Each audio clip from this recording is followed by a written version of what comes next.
Good evening, everyone, and welcome to IKYA Live, world news from the spiritual perspective and your premier news program for practical spiritual advice in your everyday life. My name is Andy. I'm operations manager here at IKYA Center in Oslo, Norway, and thank you for being with us tonight. Before we get started, go ahead right now down below and like and share tonight's episode with fellow spiritual seekers, family, friends, because tonight's episode is for everyone. It's about happiness, one of the most important priorities for all of us. And tonight is going to give us some important keys to getting better at both finding and sustaining happiness. So share it widely, and also be sure to follow us and subscribe if you haven't, ikya.official here on YouTube, TikTok, Facebook, and Instagram. Now, IKYA Live is unlike other news programs in that it's really a discussion, a conversation, and that depends on you and your questions and perspectives.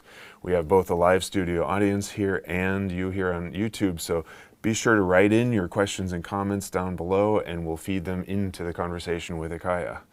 And tonight, rather than a hot news topic, we're taking a hot spiritual principle topic about happiness. Because again, happiness is universal to all of us. And yet, as humans, it seems to be universally difficult to both find or choose happiness and also to keep it, to sustain it.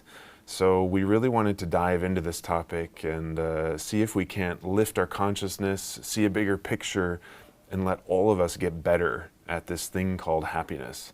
So let's dive in by asking you, IKYA, kind of the question we put forth tonight for the episode.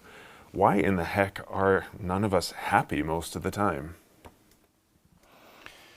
There are many reasons for that. But first I want to say I see happiness as part of the landscape of this world right now, and also politics, and so much is happening. And people are less happy than ever. Right? And we need to look at that because it's an important key to why we're behaving the way we are.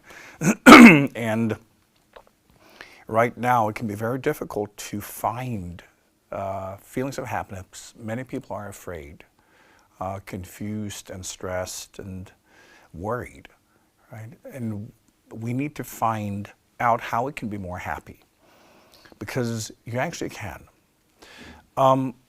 I will talk about how you can achieve true happiness, but that will be further towards the end, so keep watching.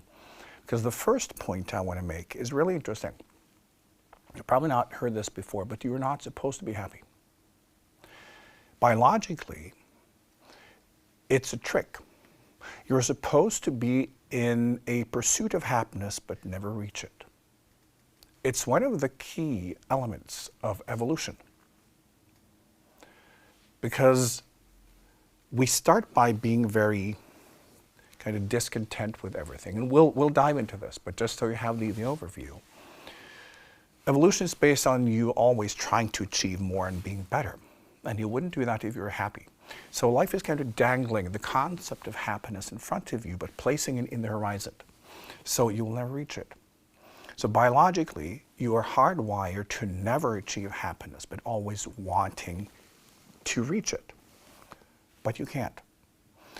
So we'll unpack that, and also how you can work with that. And in the end, how to achieve true happiness and why we're not, in that state naturally. Because true happiness can only come through detachment. It can only happen through higher consciousness. And there are ways to both move into that consciousness, but also let that take over in your human life, in your brain, in your emotions. Okay? So let's get started. In survival, in biology, happiness is a complete illusion. And it's designed to make you move forward. Because we only, as life forms, are open to change when things are not working.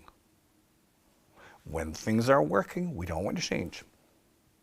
Evolution is about change and about the ability to adapt and adapting well. So we always think that there is a solution somewhere else. If we only do this, This will be the solution. And it will make you kind of keep climbing. In your mind, you have this sense that it's just around the corner, but it's in the horizon. So once you keep moving, it will keep moving. And you will just feel very discontent with everything, and you're supposed to, because then you do better. Then you're trying to find better solutions, and you never give up. And if you do, small price to pay for evolution. Because remember, we have a tendency to think of ourselves as individuals, right? But biologically, you are a part of a collective life form. And you as an individual is not important at all unless you can change the course of evolution and be part of the changes necessary to win, to adapt. So when we're happy, we stop. When we're content, we do nothing. That's not growing, that's not adapting, that's not winning in the race of evolution. That's actually losing. But you wanting it will make you move. So,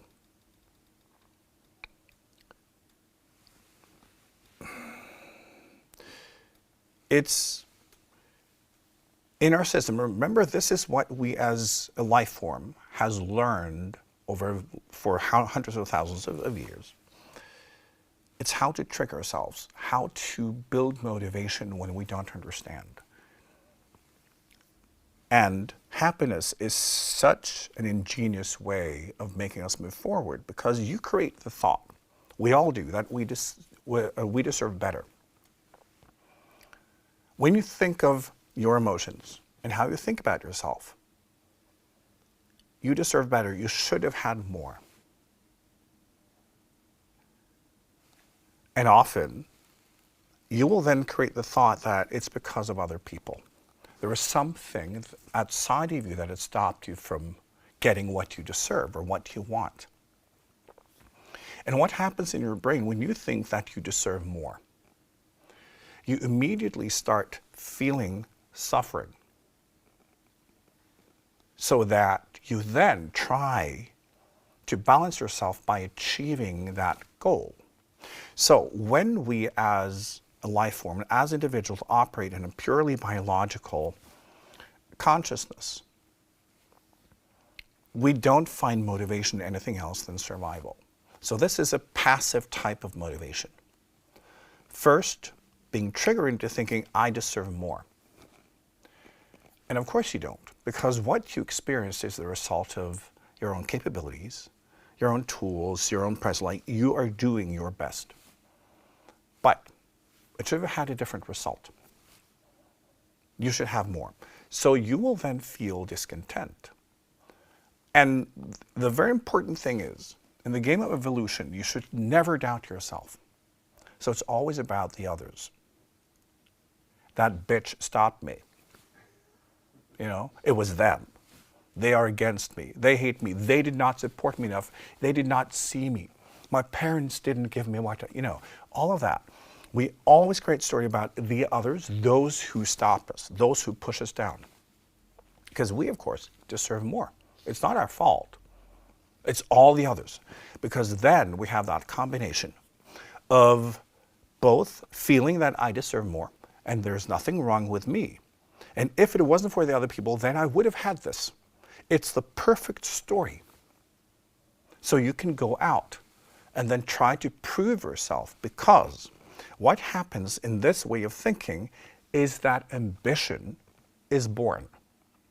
I always say that ambition is born from pain. And is basically a story, a negative story about yourself that you want to disprove. So someone told you that you will never mount anything, so you want to show them. That's ambition. But it comes from this complex in our mind. We deserve more, and it's the others who are stopping us.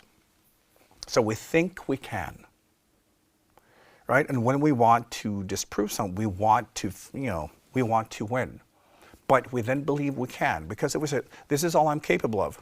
Oh, well, then we also stop. And not only that, when you reach your ambition, you will be happy. Successful people are never happy. And I'll get back to why, but we have it in us. We have this drive, and we're supposed to, because this is what like moves evolution forward, and you have no idea. You're just one cell in this organism just doing what you're programmed to do. But you always want more. So, when you understand that any kind of ambition, when we want more, when trying more, it's good for evolution.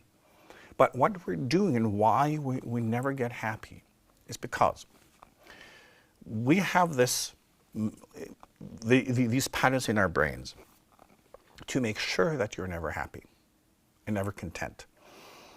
First, because you always feel you deserve more, you're just looking for what that could be. When you have, based on your identity and your understanding of yourself, you say, oh, I want that. The moment you have identified something you want, what is happening in your brain is that you immediately will feel pain for not having it because you deserve it. This is who I am. Why am I not allowed to have this? And then you imagine my life will be so much better with this thing. Then I'm complete. Then I'll be happy, finally. But what is happening is that when you have identified something that you want that will make you happy, you immediately move into suffering. The suffering is the thought, it should have been different. So, you go from 0 to minus.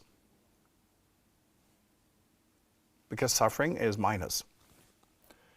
And then you think, oh, this will make me happy. And once you get it, if you work hard, if you do whatever it takes to get that thing, you will feel a rush of satisfaction and happiness. Yay, I made it.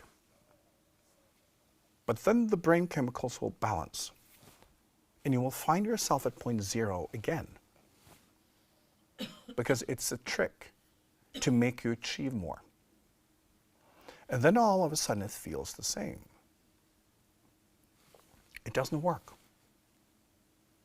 It did not make you happy.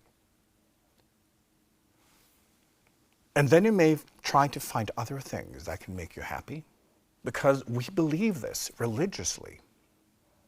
So maybe it's simply that it was the wrong thing, or now you want a better version of it.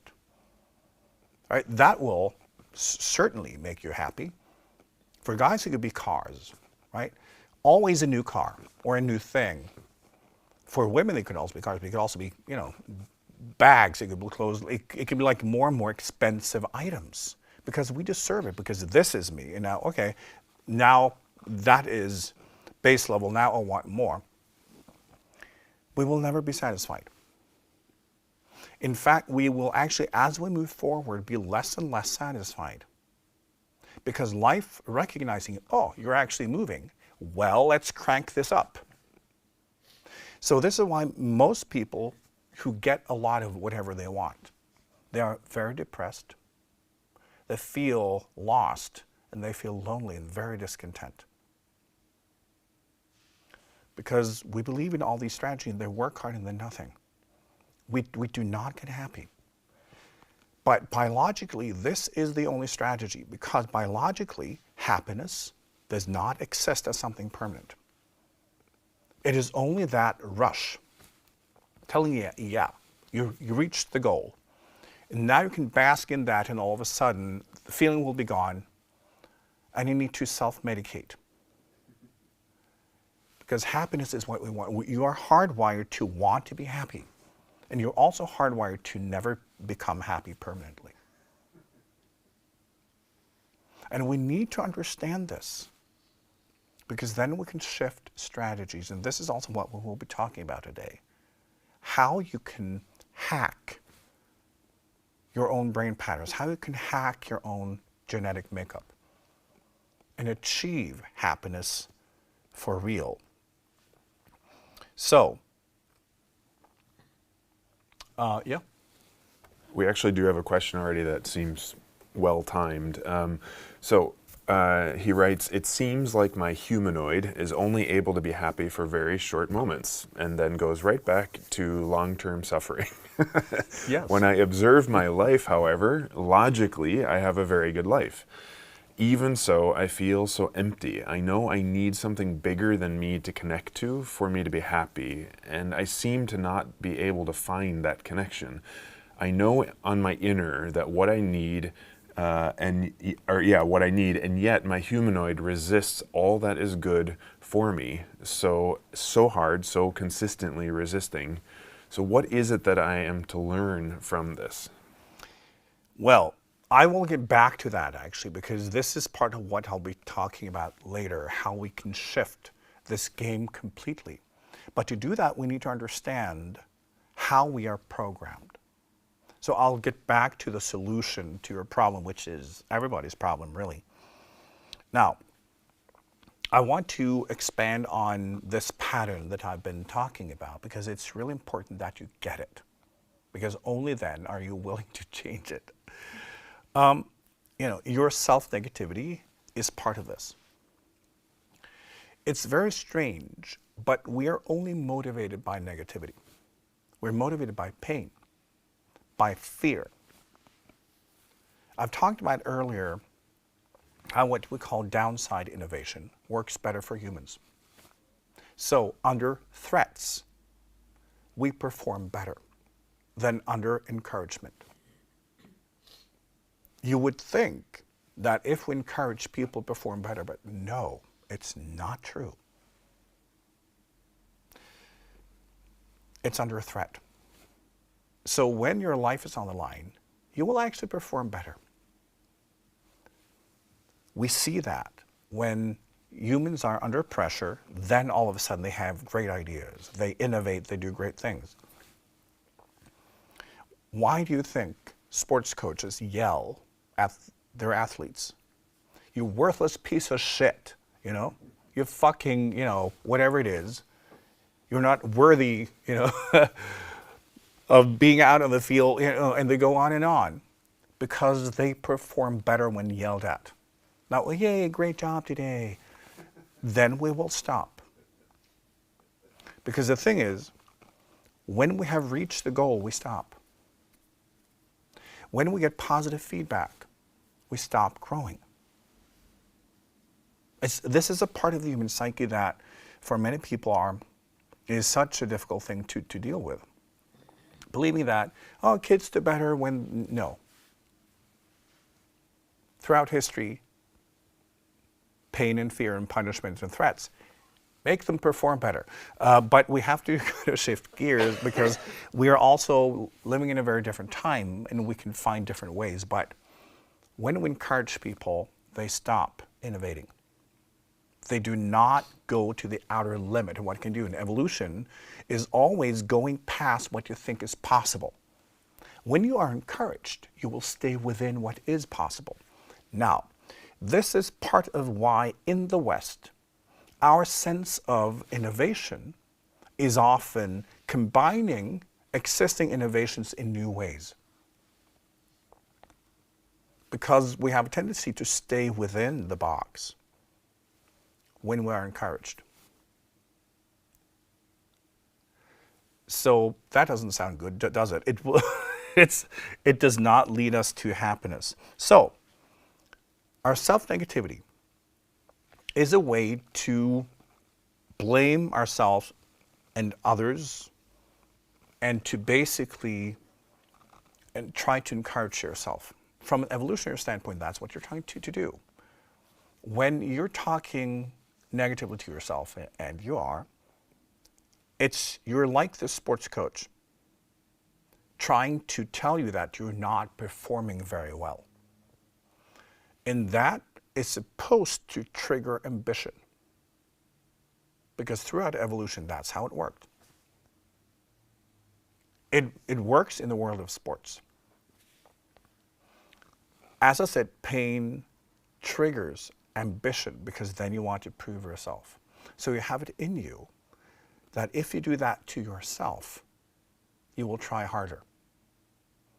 And many of you know that, yeah, you try harder when you really, yell at yourself for being like a total loser. And if you don't, if you are not able to trigger that ambition, you don't deserve to live. From a biological standpoint, this is how evolution works. It doesn't mean that you don't have the right to live, but from the game of evolution, then you're completely uninteresting. And then you could just sit there because you're worthless for evolution. So we're one big sports team where everybody's competing against everybody else, right? And evolution is just trying to figure out who's got the better genetics, who will win, who are better at adopting so that can become dominant. And it works. So, as a downside innovation, it's always threat, it's always negativity.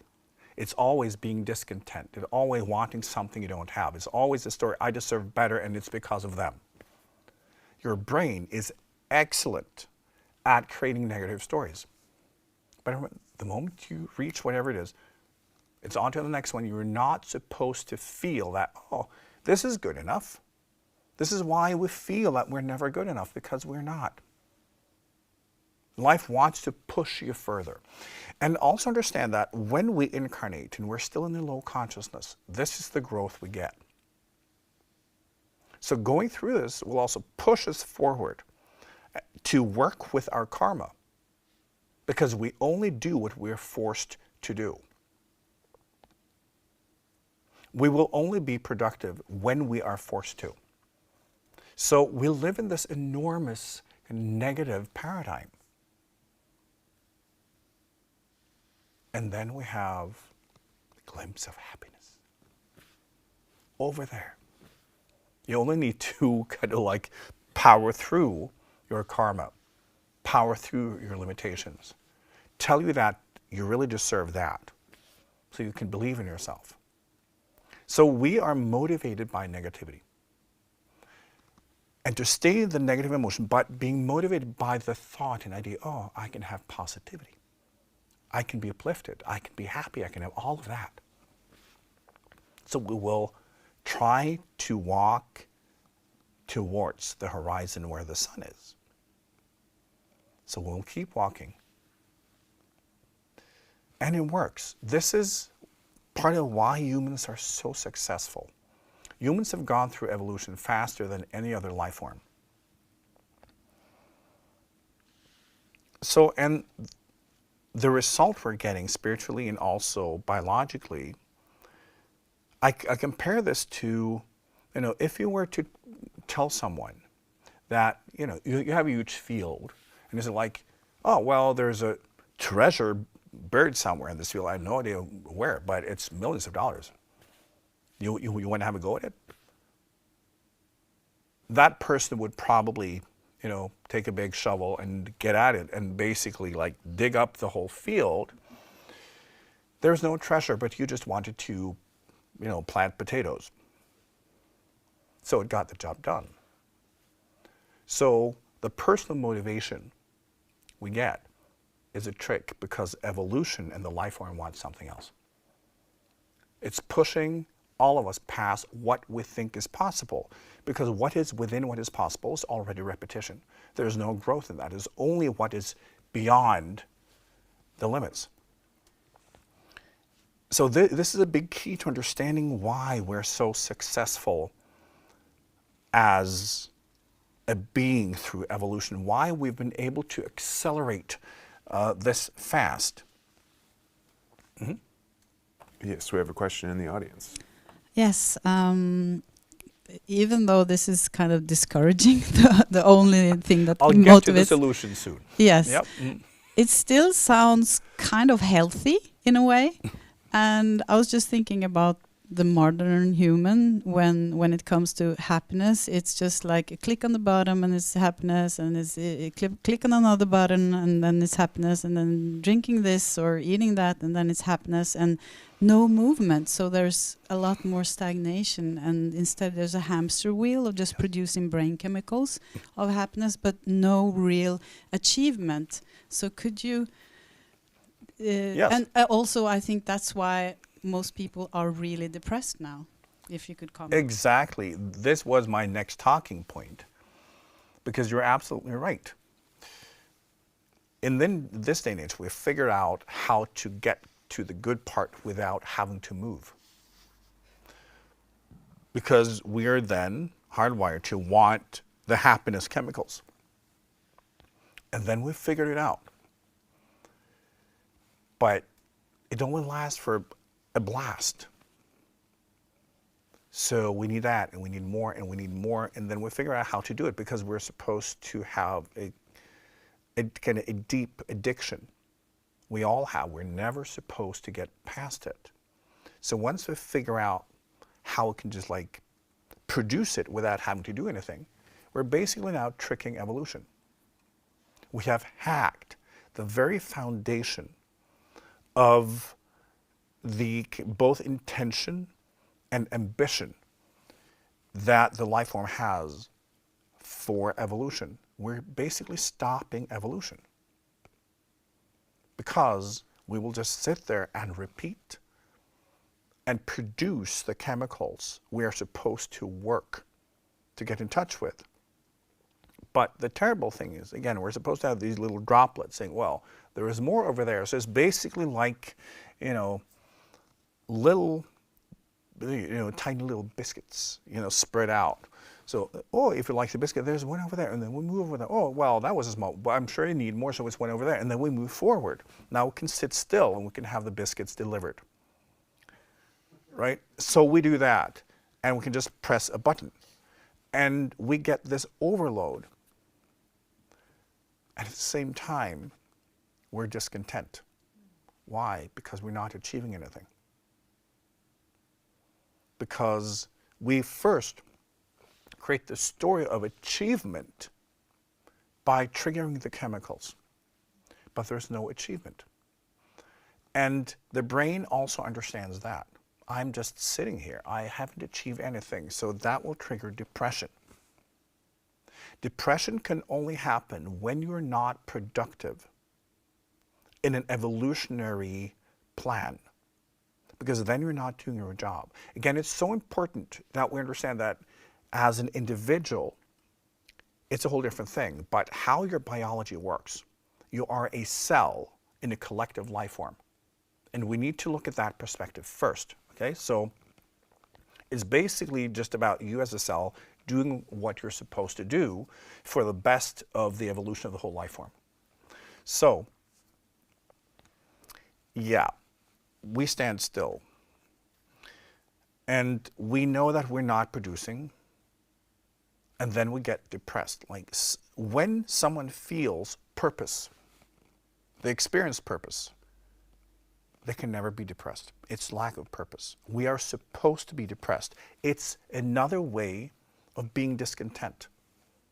Life is trying to help us by negative incentive. There is no light here. It's trying to show you that, yeah, okay, you're just sitting there. Let's switch off the light and see if that can help you. But today, we have been groomed into believing, well, I should just say, I should be appreciated for who I am. Now, I want cake, So instead of going out and finding purpose, because purpose is the key to the human psyche. Because the whole human psyche is basically a machine to make all of us move forward biologically, but also spiritually. And purpose, that's what will kind of really trigger a forward movement and acceleration. Because that purpose is also chemicals. It's signals. Explain to us, yeah, you're on the right track. So once you find kind of what motivates you, that can become your purpose. Again, if you want a certain type of biscuit, that will become your life journey, that will become your purpose, to find those biscuits and not everything else. Because that means that your DNA is then understand, oh, okay, this is my specialty, this is my angle. And then life will say, okay, how far can you go with that? In evolution, you want to spread your risk as much as possible. So you want people to specialize. This is why we have so many variations. So once you've found your thing, life says, okay, go for it. Maybe this is a good idea. Maybe this will work better than the other thing. So it wants you to go all in, and purpose is that. It's the fuel telling you you're on the right path now. When you are not on that path, life will be telling you that there's no light here. You don't have purpose. So depression is a way for life to tell us that you don't have purpose, you're not doing anything. And if you're doing something, it's certainly the wrong thing. This is also why people can work very hard and be depressed, because they do not have an active experience of purpose. So we also need to learn how to negotiate that. But understand that purpose is an aspect of happiness, but it's the signal that you are on the right path. Happiness is often achieving something. So you need both. But learning about what will trigger your purpose is therefore important. And it's understanding yourself. Just like a quick input there. As long as you try to figure out who you are by looking at your outer things, you will never find it. Because your outer life is a mirror of your identity and who you think you are and your karma and all that. As long as you define yourself that way from the outside in, you will never experience purpose. Everyone who has had the experience of true purpose, they know it's coming from within. It's the experience of what I am, what's coming through me, connects with an outer form, an outer task, an outer journey. So what is already in me finds the outer connection. That is purpose. And it's always a feeling that it's beyond you. It's greater than you. This is why the lack of that will make us extremely dark and self-centered, because depression is an extreme state of self-centeredness. It's the absence of purpose. And I wish, in a way, in our culture, that we would focus more on that. Because we can all find purpose. But our civilization, so far, is not interested in that, because our school system, our, the whole economy and business want people to be production units and consumers. As I explained before, it requires everyone to be miserable. So we do not ever learn about purpose. Purpose should be something that was taught in school. We should help kids find kind of their thing and their purpose and how they can connect. But, at least you're watching this, so there's still hope. Because this is actually not difficult. It's just that our whole culture, it's got everything backwards. And it's making everyone sick, everyone depressed, everyone unhappy, and you can completely change this.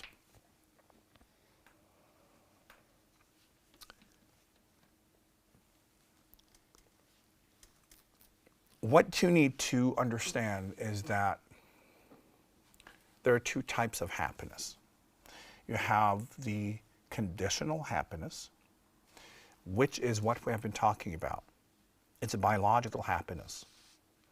And it's only for a moment. No matter what you do, no matter how great whatever you do is, it will become normal very quickly, and you will feel the same level of unhappiness. Because life wants to see how far can it push you. So, if we accept that, we can also let go of the thought that anything outside of us can make us happy. This is very difficult for people, right? Because the whole idea of happiness for humans is connected to the outer world and everything we think we need, everything we think we need to become. Oh, if I get famous, I'll be happy. Yeah. If I get that dress, I will be happy. If I get the house, I will be happy. If I get the perfect partner, I will be happy. All of that. So we connect our state of happiness to the outer world. And we try to achieve it, and we need more and more and more and more. And we consume and we consume and we consume, and we get less happy. And it's very confusing. and I understand it. But you need to get it into your head that the outer world will never make you happy. That is, if you see happiness as a permanent state, that you want to live in happiness, we all do. But you've been tricked for several 100,000 years as a life form, and hopefully this ends now. So horizontal happiness, if we accept that it's like eating. You can have the perfect piece of candy, but once you eat it, it's gone. Then you can learn to be happy about that and learn to be, well, on to the next. And then we can include the conditional happiness. But if we want true happiness, it can never happen from the outside. And as I said, since the world is a reflection of you, life can never make you happy, because life will reflect your state of consciousness. And if you are unhappy, life will reflect that. And the story that we have, I deserve more, why can life give me? Life will never give you anything. You're supposed to want and to move, try to create it, manifest, or take it. It's not supposed to be delivered to you. This is, again, what we as a society have created. And it's destroying us. And yet, we believe the marketing. This is why all marketing is about, this will make you happy, right? And they just try to find different triggers because we have different genetics. So we are triggered into the story about happiness in different ways. Look at car brands, for instance, right? They try to sell different stories about happiness based on, what the individual buyer will see as their happy place. Right? For someone, it's a sports car. It's the whole idea of who you are driving a sports car. And for some, it's a utility vehicle, or a city car, or this, that. It's different stories. And we all think this will make us happy, but it's just a car,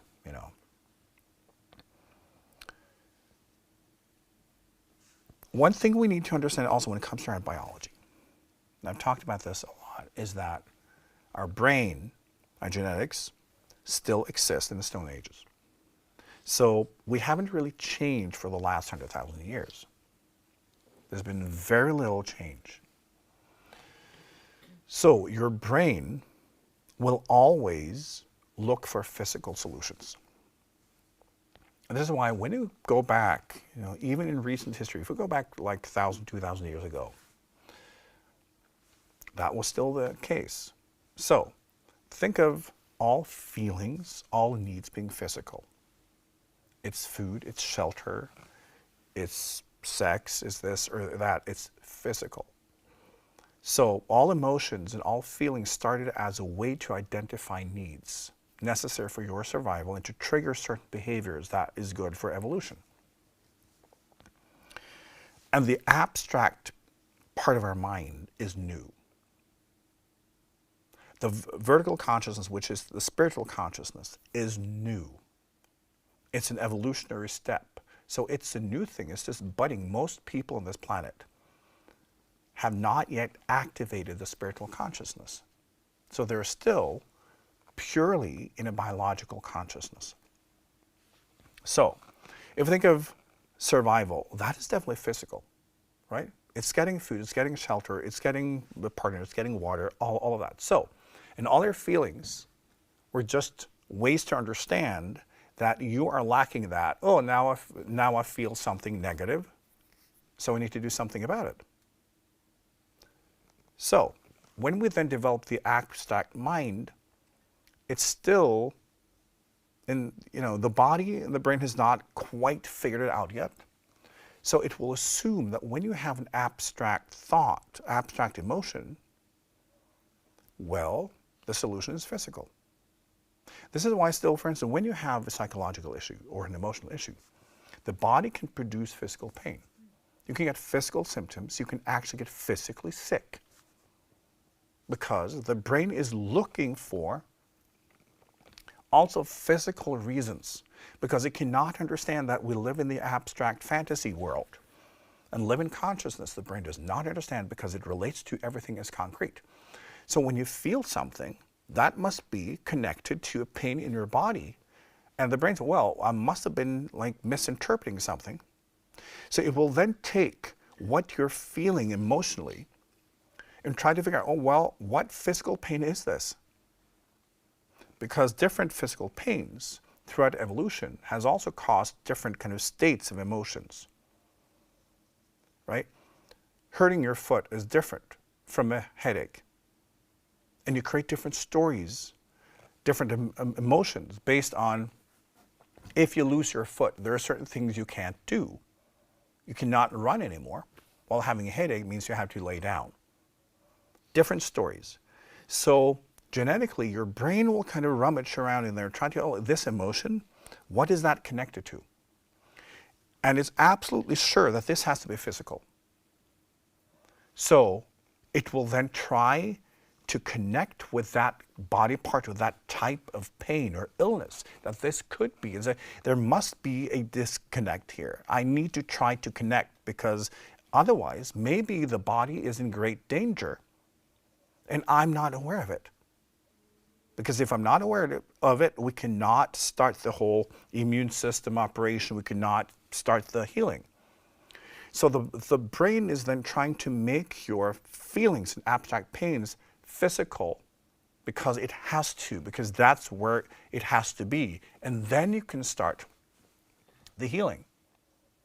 This is also why when we have a feeling that we can put words to, we can make it concrete, then we can start the healing. We're not used to operating in the abstract and in consciousness and mind. But this also means whenever you feel something, you want a snack. Because what else could it be? Right? So when you feel sorry for yourself, because when you think of the logic, you feel very sorry for yourself, shopping will help. What? You feel like you want to kill yourself. Oh, nice handbag. Let's get that. And your brain thinks, because it's physical, that can be a solution. So it will just try, what can this be? Just like it's connected to your body and trying to find, where's the injury? It will do the same thing by trying to identify the emotion in the state. What outer manifestation can it be? Because it can't be just that. It's connected to something. Just like you're hungry, aren't you? You need something. Maybe you're cold. So it's like an Italian, nonna, just trying to give you stuff. What is it? Have some soup, So when you have different emotions and different states and everything going on inside of you, the body will try to figure what is the physical remedy. So it will try to stimulate you to want something. This is where self-medication comes from. So once you find something that can cheer you up and that you can connect with, oh yeah, you lacked that thing. That's what this emotion was about. So it's reverse engineering, because as we know, we can have experiences in quite complex states and emotions and feelings that are not necessarily connected to physical things. It can be relationships, it can be this or that, and the brain does not fully understand it yet. So it must be a handbag, or shoes, or something. So it just keeps kind of looking for it. And then, again, because we are triggered to feeling that we're lacking something, so that we will go out and take it. As an extension, I'm hungry, I have to find food. So once you have this feeling, and the brain goes, okay, let's go shopping. Then the brain says, oh, it was the lack of that created the emotions. Just like, oh, all right, now I understand you're eating so you were hungry. And the brain learns. And then you're completely and utterly fucked. Because when the brain gets it, that what's going on inside of you, in your abstract world, and to connect to the outer world, being able to find the solutions, it will say, okay, it's just different forms of hunger. I get it. Because that's what your genetics can understand. And then that's what you will do. But because it's a physical solution, it doesn't work, does it? When you have self-worth issues and you're dealing with, like, you know, inner scars and, like, you know, all of that, shopping will not change anything, because that's not where the injury is. You can't put a Band-Aid on your feelings. And that's then what we're trying to do. And it's not working. But our brains, our genes cannot understand the abstract part of us as something in and of itself. It can only understand it as a signal for something physical. So we have that bridge, and yet it doesn't work. Again, it's like trying to put a Band-Aid on a feeling. It doesn't work, but your brain does not understand it. Your genes do not understand it. So we keep trying, and it's the interpretation of the brain. It has to be physical. Again, this is why when we experience inner things, we have physical symptoms, right? Just the feeling of being drained, for instance, when we're dealing with emotions. If nothing else, well, you can be drained. It's still physical. The body can stop producing energy and vitality based on your feelings. It's not connected, but the brain is trying to emulate the physical version of your feelings. And it can be anything. We know a lot of inflammations come because of your inner conflicts. It's your body's way of trying to interpret what this is into a physical form that it can understand, because, now we have discovered what it is. Now we can deal with it. And of course it doesn't help. You can take anti-inflammatory medication. It doesn't mean that your inner conflicts are gone. So we are in a space. Remember that a life form is never complete. Humans are today a transitional life form between monkey and a fully aware life form. So we're in between. So it means a lot of how we operate is work in progress. So the whole abstract thing, where consciousness is starting to wake up as something in and of itself, it's new. And it's not part of the DNA. It's not part of how we operate. So all these strategies we're trying to apply to fix ourselves don't work because of this. And there's nothing wrong with it. We just need to understand that from the evolutionary point of view, humans today are in a very strange spot. By understanding it, we can work with it. We can completely hack the fuck out of it, which is more fun, right? Because we want to be happy, and you can. But you need to change your aim and your strategy and how you understand happiness. So back to conditional and unconditional happiness. The happiness connected to the world is a scam. You know, it's a trick to make you push yourself harder. Not for you, for evolution and you being a cell. So every time you seek happiness outside of you, you're being manipulated to behave and act on the behalf of your job as a cell in a collective. And it's not about you. Life doesn't care. Once you understand that, we can accept it and we say, okay, this will never make me happy because that is not about me. It's the life form. And we can move on to how we can truly achieve happiness. But first, a question. Yes, we have a question on YouTube. For a long phase in my life, I started to feel bad shortly after reaching goals, instead of celebrating and then doing more. And actually, I felt bad for doing better than other people. And I noticed a bad consciousness is quite draining, is it not?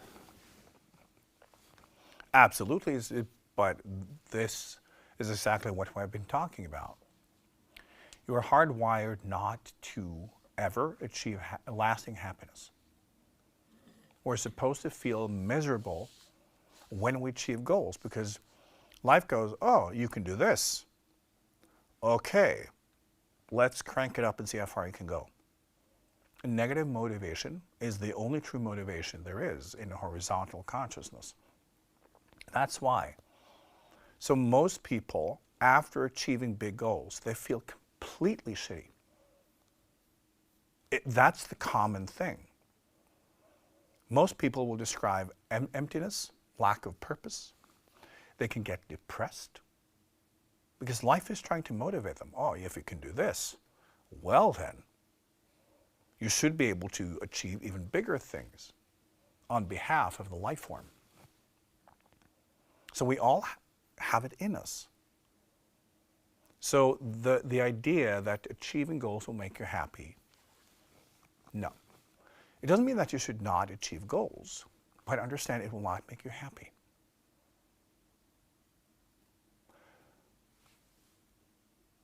Yes, we have a question in the audience. Yeah, you were talking about purpose earlier, and that was a way of achieving more of a happiness. And I keep on getting so confused on what purpose is. So I confuse it with goals sometimes, and then I mean, there is so many ways I can fall out of what purpose really is. So can you please pinpoint it a little bit more? Purpose can only happen when you're taking part in something greater than yourself. When it's a personal goal, it's not a purpose. We only feel purpose when we are taking part in something greater. So, whatever it is, it has to be more important than you. It's basically something you're willing to die for or live for or both. That. Because purpose is, remember that also biologically, it's doing something that can influence the life form.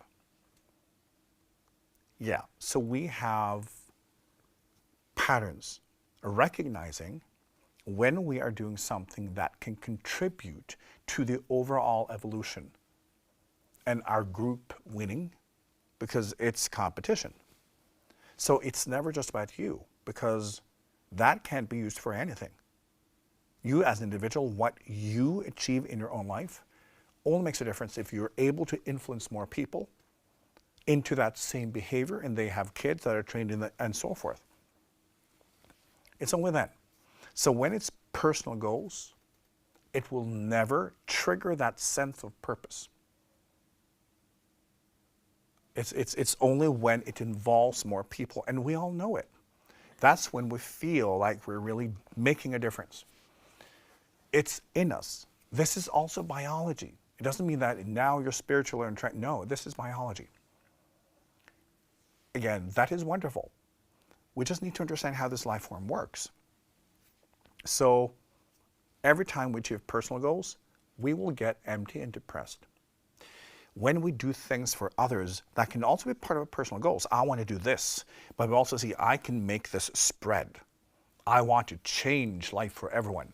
That type of thing, we will feel purpose when we are in the process of making it happen. It will pull us forward because it's basically the thought that I am better, I'm a winner.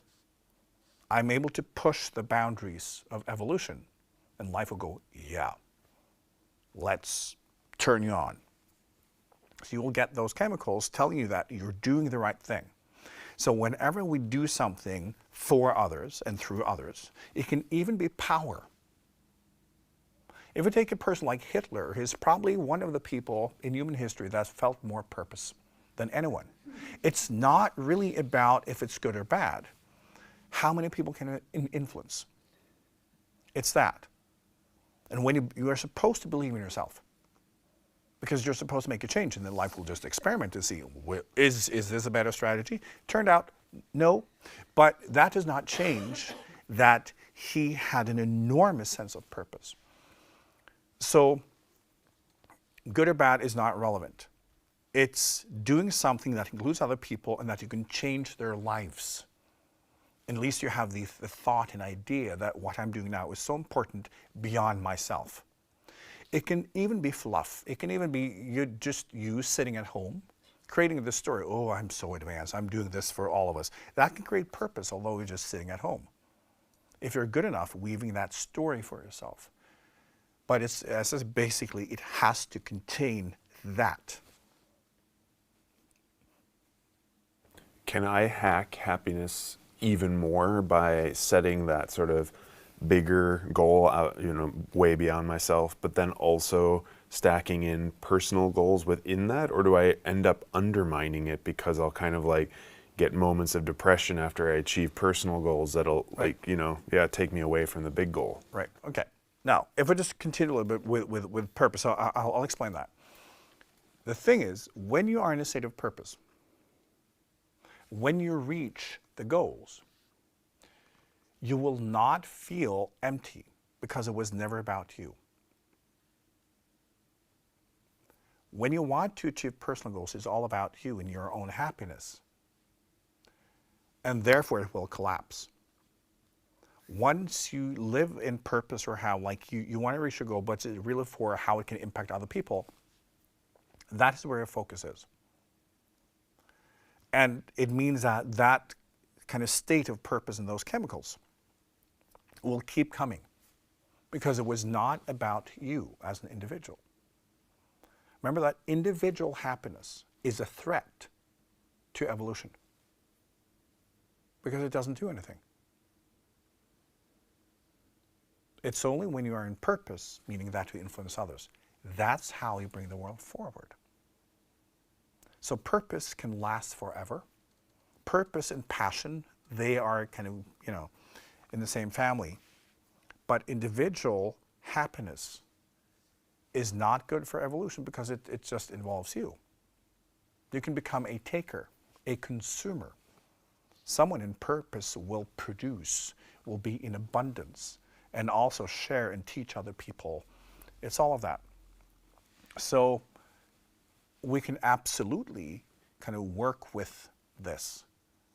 And also in our own lives, understand that we need to look for purpose horizontally, not happiness. And also have a very clear understanding that when you want to be happy and you look at yourself, it's about you, it's your happiness, what you want, what you need, your dreams, all of that. That can never make you permanently happy. You can also combine your own goals. Look at a lot of entrepreneurs today, for instance. They want to change the world, and many do. They feel purpose. They experience purpose, and that can also inspire them. And they keep going because the goal is to influence the world. And often many of them, they are not too interested in money or things because it's not about that. They want to change the world. Happiness will be about things. It will be about you. And it will be empty. Right? So the trick here is to connect your personal goals with something greater. It's that. And this is what a lot of entrepreneurs are doing. They do something they think is fun. They have passion, but they want something bigger. Then it works. Okay, we have a question in the audience. Hi. At my work today, I noticed I learned some really small new things. I'm a nurse, and I just learned where the paper was supposed to be and that I did something wrong, and I learned how to do it. So easy tasks. And I'm noticing in myself that I get something turns on inside. And after this small little knowing where to put the paper, then I feel more open, and I all of a sudden I contact a person, and then I speak to this person, and I'm more open, and then I say something funny, and we laugh together, and then it takes me along the day, and it opens me, and also some kind of opening of the space, knowing where something is on the computer. Then I feel something is like opening and opening, and I was thinking about the biscuit thing, that it's sort of like this feeling, even though it's not my purpose where to put the paper, it could be the most boring thing ever, all of these small tasks, but still I feel like it's taking me somewhere, and I'm going towards my purpose, even though I don't know what it is. It's like the paper is there, and the computer is there, and the person is there, and I'm like, wow, things are happening, and I don't know where I'm going, but it feels purposeful in a way. But I also think, like, what you're mentioning is the productive way of using happiness, right? Because it's like every time we've done something that is productive, this little droplet of happiness showing, that's the right way to do it. And then it's gone. It's that little snack just showing you that, we're basically like trained animals. Just look at how, when we train dogs, they get a little snacky every time they do something we want them to do. That's happiness. So there's nothing wrong with happiness. It's wonderful. We just need to understand what it is and how to work with it, right? Because it will never be more than that. And it's not permanent. It's not a buffet, eat all you want. It's that little thing, and it will tell you, I'm doing good. And that can make us happy and open, because then we know, okay, I'm doing the right thing. It builds confidence, but then the happiness, that will be gone. And it's then to incentivize us, well, if you want more of that, keep going, do more good things, and you will get more snackies. It's that. Mm-hmm. Is it also kind of a sign of that I'm going in the right direction, and I'm like doing something on my path that is important, even though it's small? I'm on some kind of, this is my purpose. No. This is biological. Okay. It's you being productive. Yeah. And being of use to your tribe. Yes. It's that. And your tribe will be whatever interaction space you're in. Right? Because when you do something that is useful for others, that's how the tribe can survive. So when you do something right, you will get that little burst, because this is something that is useful for others. And it's in that connection, right? The network, how we exist as a we. That's when we also feel the purpose. Yeah. Okay. It's never in the individual, it's in the we. So then those droplets of happiness can lead you into the we. Because when you, for instance, in a tribe, you found your thing, and everybody depends on the thing you do, that is also purpose, right? It's you doing something that is beneficial for others, you're changing, you're taking part in the survival of your tribe.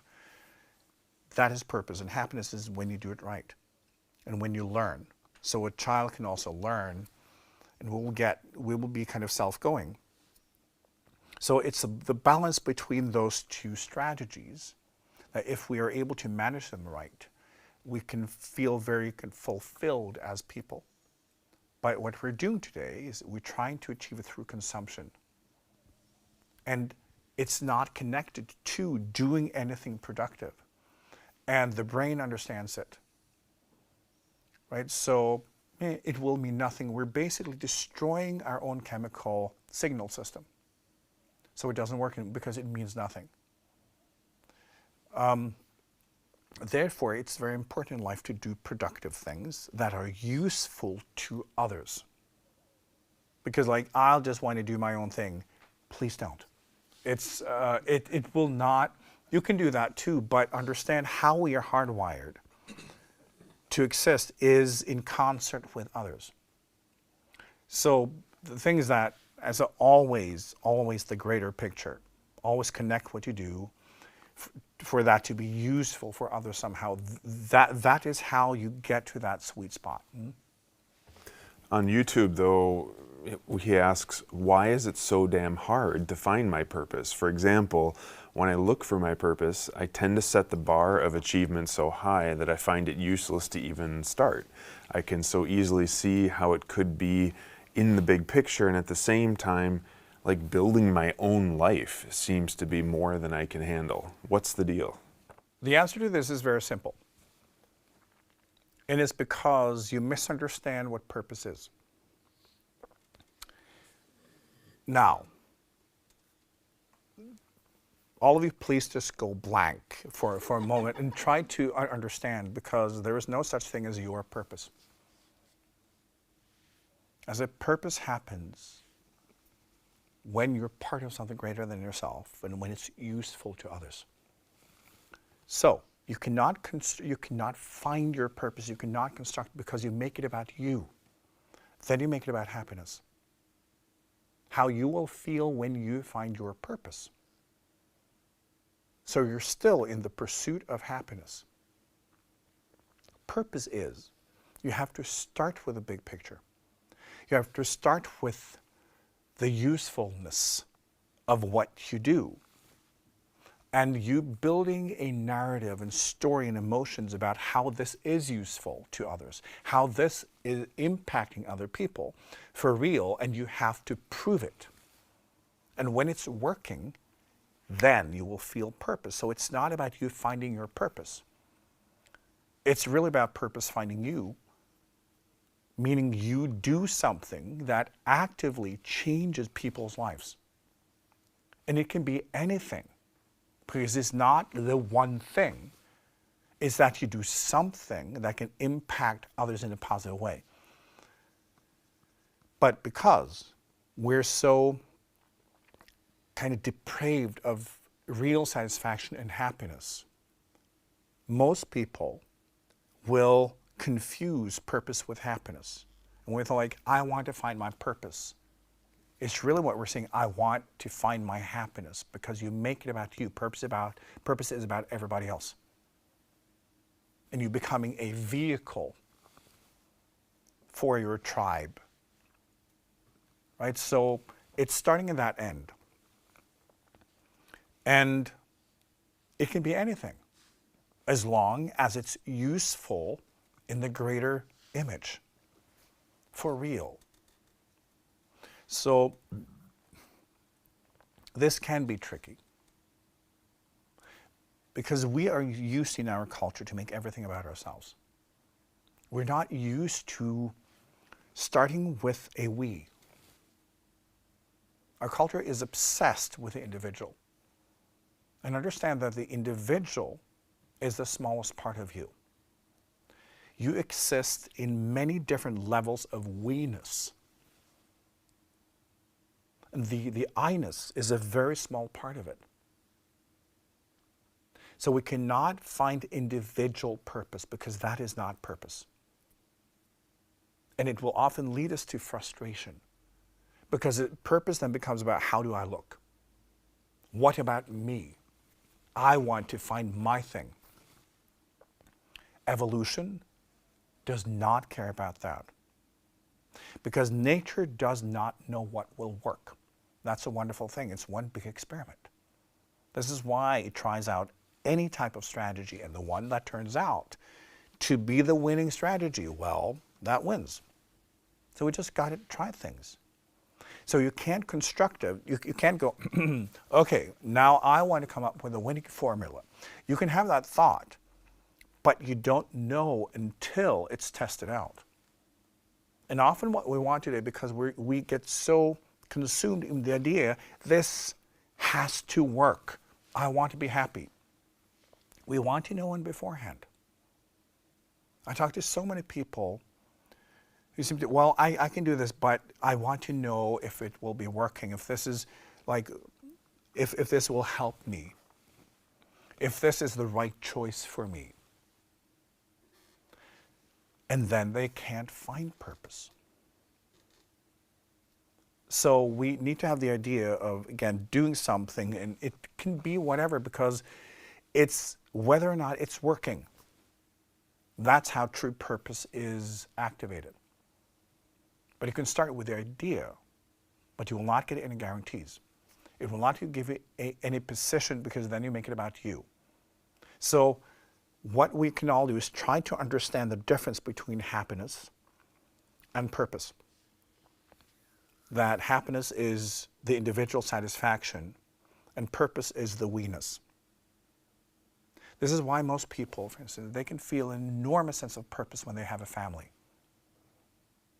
It's we-ness. Because as parents, as you all know, if you have kids, you have to go beyond your own personal needs. And you can feel that, you know, especially when you have like smaller kids, young kids, you get no sleep and you look like shit and you haven't had a life for months or years, but you feel purpose. So you keep going because it's not about you. And most parents feel that they would die for their kids without hesitation if necessary. That's we-ness, because they feel purpose, right? And that is the natural state for us. Being an individual is not natural. And this is, again, in our civilization. We have, since the Second World War, had this infatuation and obsession with individual freedom.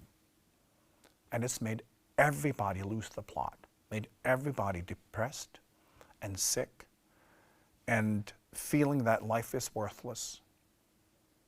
And with these enormous, endless cravings and that everything is wrong and they just need even more of stuff. And it's because of that. We have completely lost the we-ness. And when you look at many people who want to change the world, they just want the world to change so it becomes what they want it to be. That's where all the yelling and screaming and the protests come from. It's not purposeful. It's lack of purpose. It's lack of true we-ness. Because when you operate from we, you are kind, you're loving, you're nurturing, you're gentle. And we've lost that because we want to be happy. And it doesn't work. So, yeah, I'll teach you the strategies. Do we have any more? Yeah, we just questions? have a quick, interesting perspective on happiness, because maybe you're moving in that direction anyway. Over the years, I have learned an interesting trick. I can go into deep meditation and then travel into spaces where I can experience extreme pleasure and happiness. For example, I can go to a beach, feel the sun on my skin, swim in the cold water, smell the salt water, and relax. Why is it that so many people are unhappy when it's just a state we can all create at any time? But on the other hand, maybe this practice is just escaping into fantasy, or is it a valuable life skill? What's your take on it? I think you're absolutely right. The thing is that as a life form, we do not look for happiness inside. We look for it outside. So you have figured out the kind of secret door. We can create any state we want from scratch, because the brain does not understand the difference between something we imagine when we're truly imagining, like going into meditation and perceptualizing, visualizing, or if it's happening in the outer world, because for the brain, everything is happening in the brain. So if we're able to create a more vivid inner experience, the brain will experience it the same way. So then we can create whatever makes us happy. And we'll have those chemicals, and this is the wonderful thing about inner work. So this is the direction we're heading.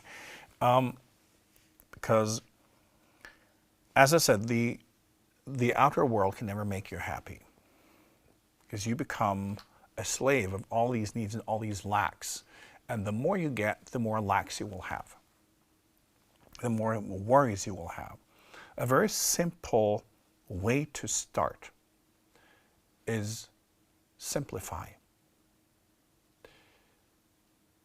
Most people, when they imagine a life where they're happy, it's simpler. Right? When you truly just listen to, like, we like the simple life. And it's because the simple life is closer to what we are genetically capable of. We're not capable of this modern life. And we are destroying ourselves.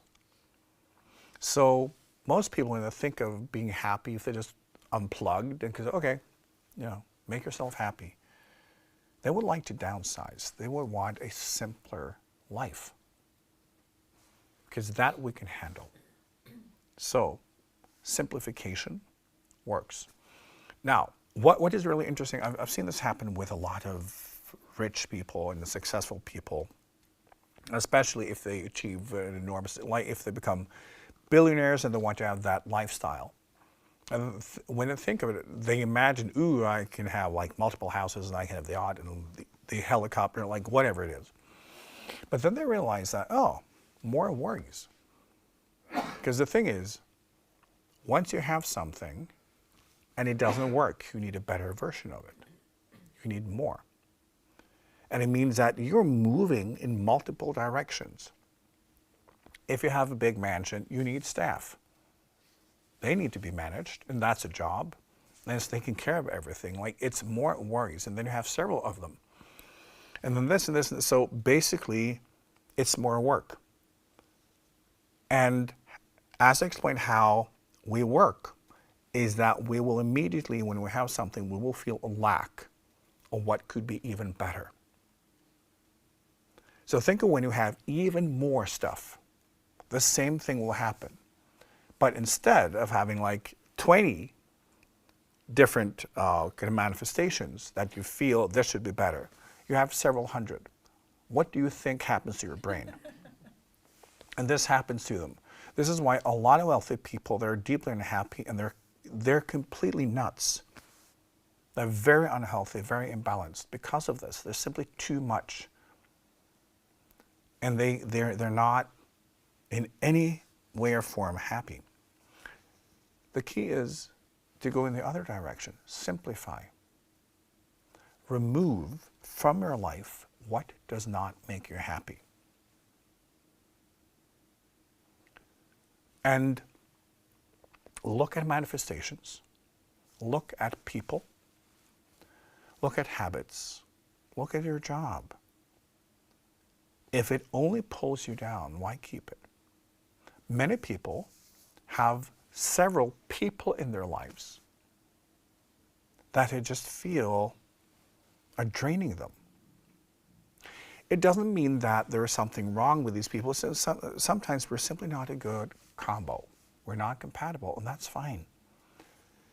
But try to listen to yourself.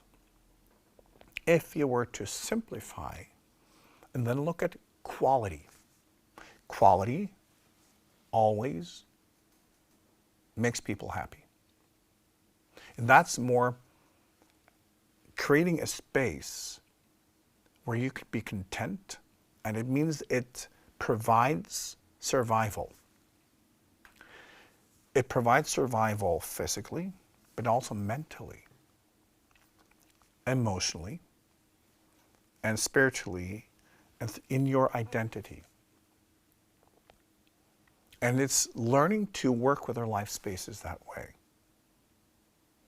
Our life spaces are often the result of the stress and the attempts of being happy by trying to do what, according to what other people think, blah, blah, blah, that should be. No, we need to start from within and understand who we are and relate to who we are.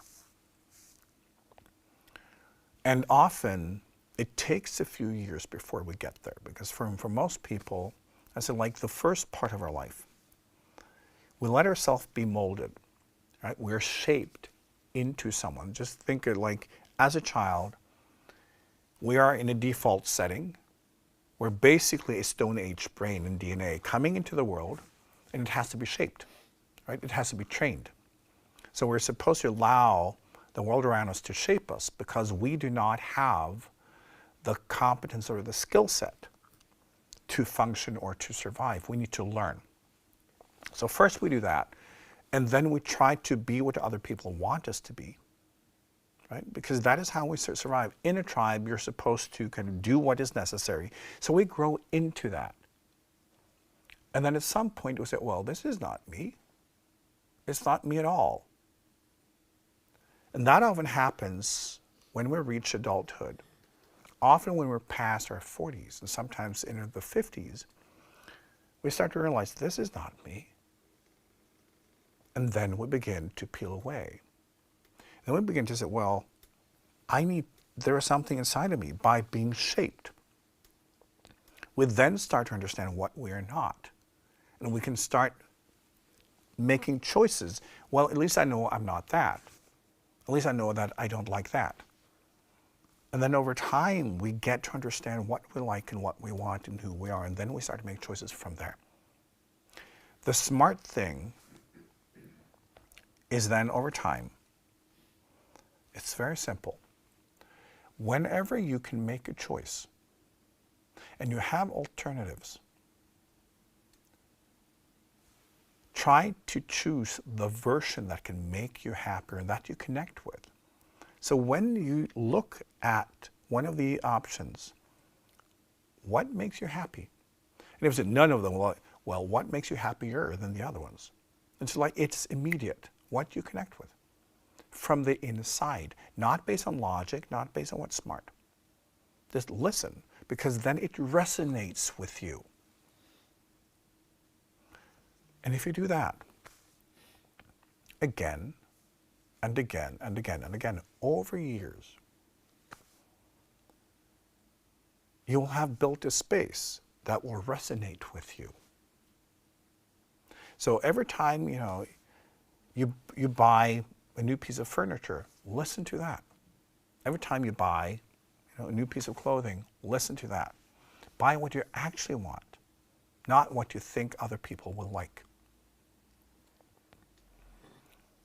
So, because we all make choices, we all have to replace things, we all make changes, but often when we make changes, and we have the opportunity, most people will still filter their choices through what they think other people will like and how other people will see them by making that choice or that choice. It does not come from within. Let it resonate and make your choices based on that immediate feeling that you get. Because then you know, okay, this represents me. And you can do that again and again and again and again. And over time, you will have a life where everything resonates with you. And it's the same with people, right? Many of you have people in your life and it does not resonate, But you think you should, you have obligation, blah, blah, blah. No. Listen. What resonates? Because it means that that manifestation, that person, will then be part of how you can grow, how you can become more of who you truly are. Because spiritually, that's what we're trying to do. Remember that the horizontal journey, as we've talked about, that's one thing. But you're truly here to grow spiritually. And that's what we're starting to look at now, how to do this for real. And working with your life spaces this way is very simple. When you go shopping, right? When you go to the supermarket, what do you actually want? Again, what resonates? It's different from what you are, when you're making choices from a self-medication perspective, right? It doesn't resonate. So you have to understand that is different from just listening to your patterns, because then you are in a self-medication state. Try to listen, who are you? What resonates? Because that will always uplift you. And try to do that every time. It's not like every item you buy, but try every time to intentionally get something that resonates. Maybe it can be something completely different. Maybe it's something you never have tried before. But listen to that and try to learn and just ask yourself, does this resonate? Right? And get good at it. Then you will find that your life will uplift you instead of pulling you down. Whenever you include something that does not resonate with you, it will make it harder to be you, because you're really trying to satisfy other people, fulfill their expectations, or your story about their expectation. That is not purpose. That is not we. That is you trying desperately to create a state of happiness by getting confirmation from others.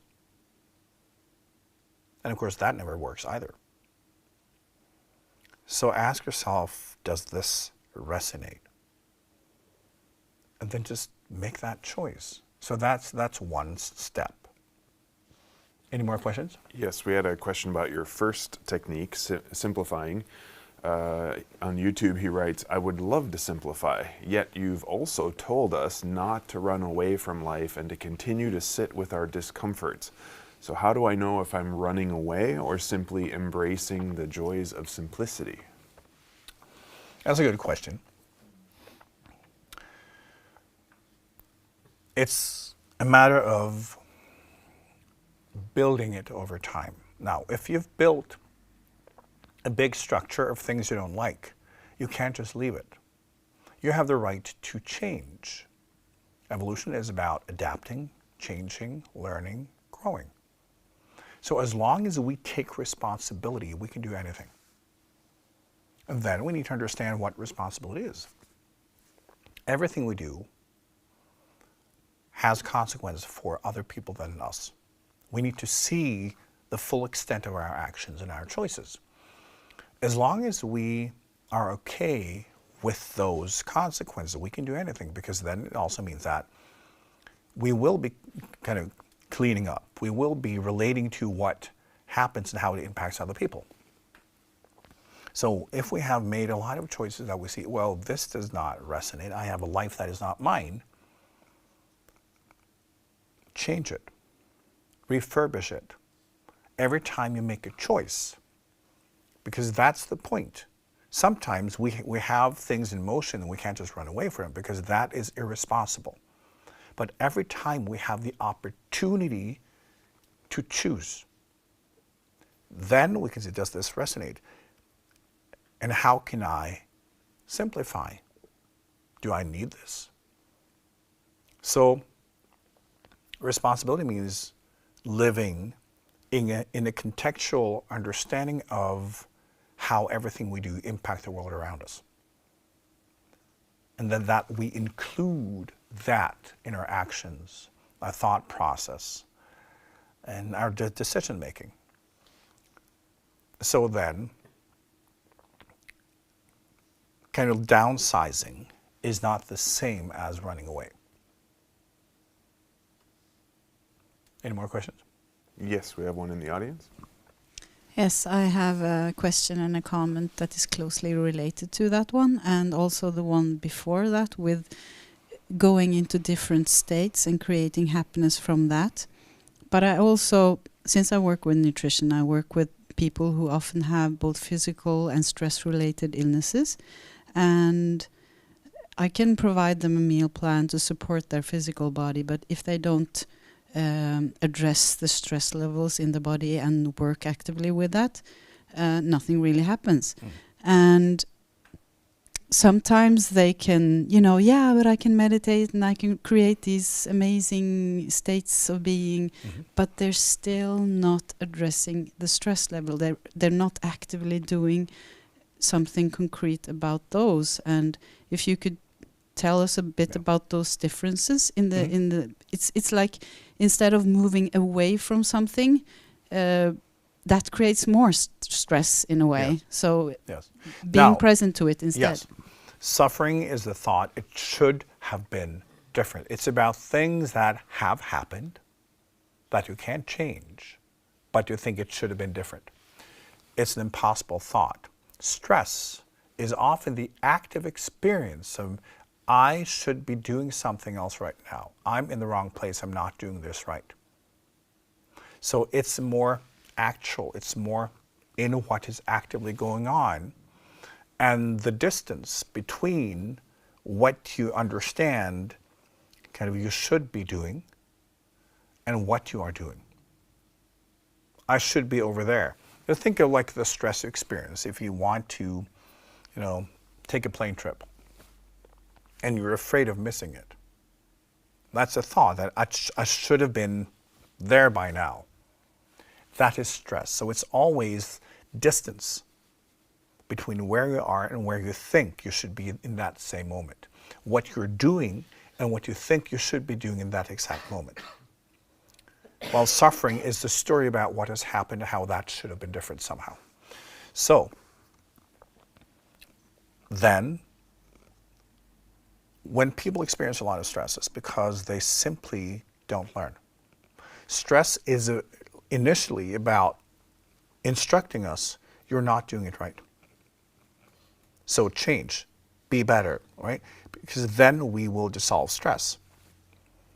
But today, because we're completely removed from being productive for real, we have a feeling. And then we need to medicate. Instead of saying, oh, right, I'm not doing this right, am I?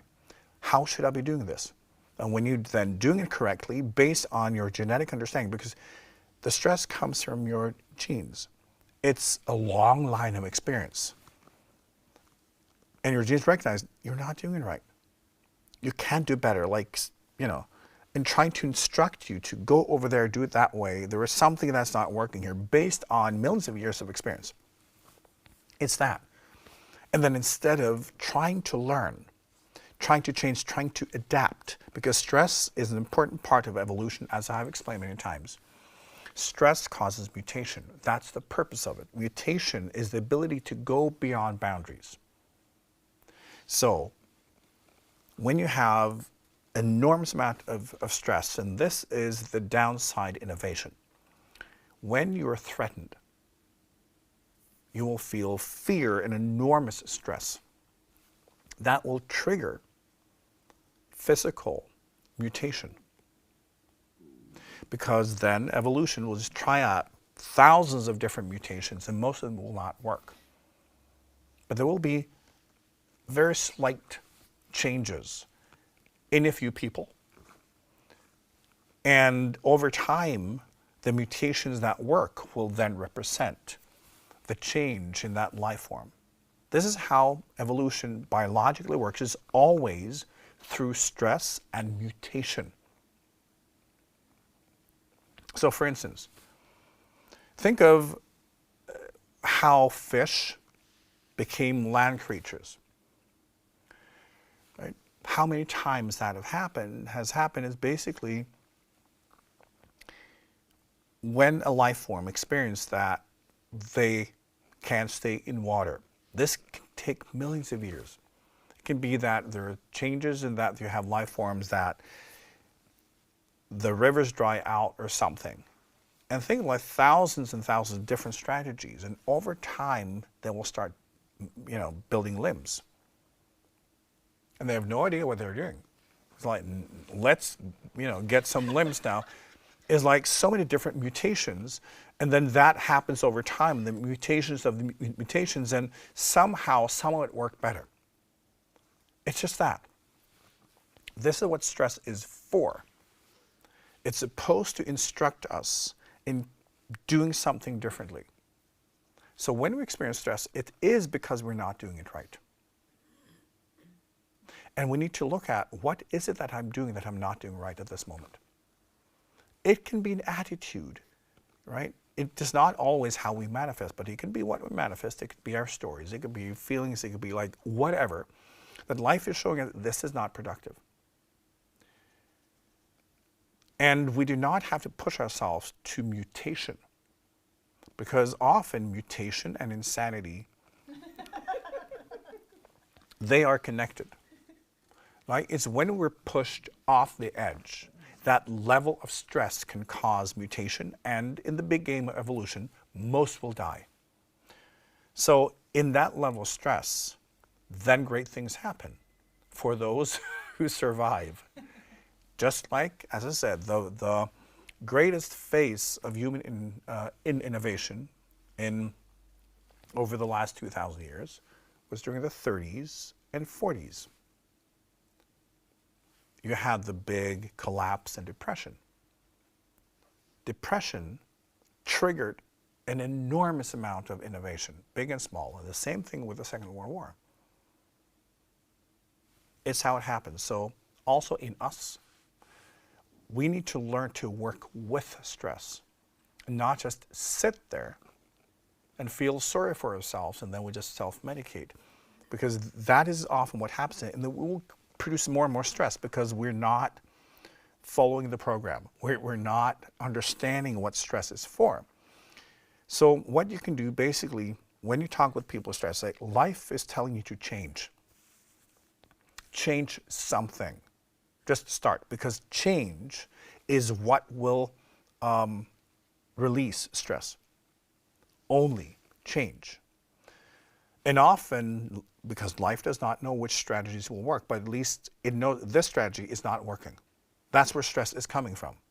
So when you at least try to do something differently, you will get happiness.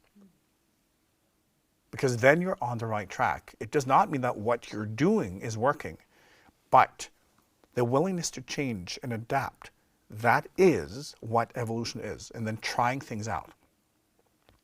So learning to try, learning to learn, learning to enjoy change. This is how we move out of stress. So stress is always an indication that you need to change something. And many people today are stressed in so many directions at the same time. Yes, change in many directions at the same time, because whatever you are doing, it's not working. Right? But we have a tendency to just sit there. We need to look at our lives and start by saying, does this resonate? Many people today, when they look at their entire lives, this doesn't resonate. No, because you're not living your life. You're living based on expectations and stories and whatever you think you should be, and it's not you. And you're living in that distance. You're living in that discrepancy between who you are and the life you think you should have. That causes enormous amount of stress. No happiness and no purpose. So another key to true happiness is love change. When you feel stress, change something. It doesn't matter what it is. But the act of making new choices, that's basically what change is, and trying to adapt to that, that will trigger happiness, at least for a moment. So that is yet another important strategy. Yes, we have a question in the audience.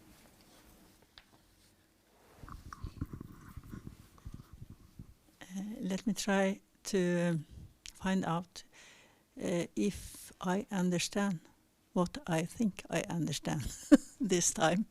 I have had a life trying to do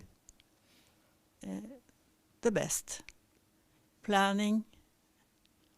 And I think when I listen to you that what I have lost is that I have planned and tried and tried and tried, so I haven't been there in the moment to see what was needed. And sometimes I have experienced that this was good, and I didn't understand what I have done. So I think I have had a long time trying to do things away, so I maybe have done less than I could do. Yeah. Yes, but I think it's back to asking yourself, does this resonate? Yeah. Is this my path? And very often, we do live lives decided by others because we choose that, right? And it's learning how to change that, because we can all change that. And that's just like when you just do what you think is the right thing, that does not mean that it's actually working, that it has purpose, that it will lead to happiness, right? So, but we can all learn. That's what we're talking about today. I'll just go into like more kind of tips on how to be happy.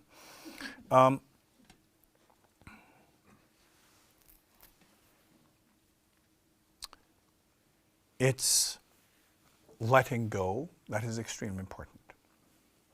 Letting go of everything. Because as we kind of just talked about, it's only the here and now that exist. We live in stories. We live in everything that has gone wrong. Remember that our lives are too complicated and too complex for our DNA.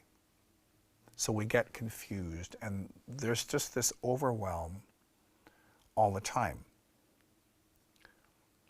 So we need to learn to let go.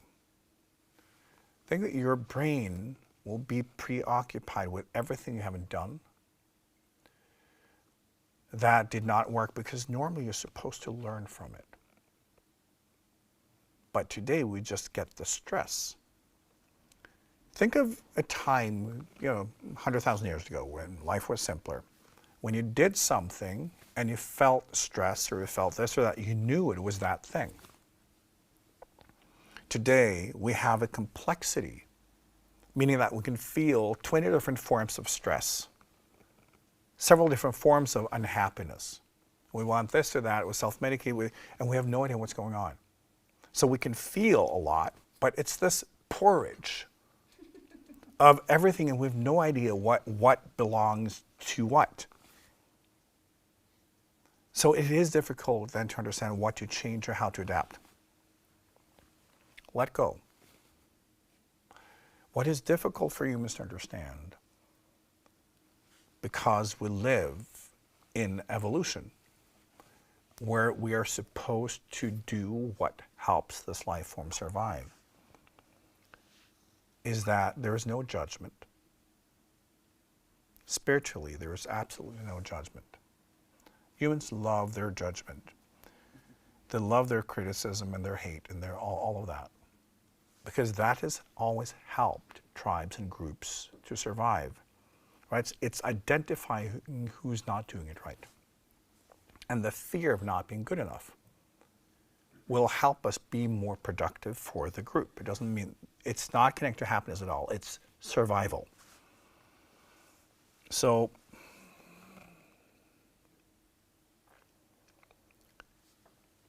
we believe that everything we do will be judged. This is also the reason, one of the main reasons why humans invented their gods, was so the idea of judgment could become institutionalized. The fear, the punishment. Because it's not productive for survival if you say, well, no, you can just do whatever. Because that does not help survival.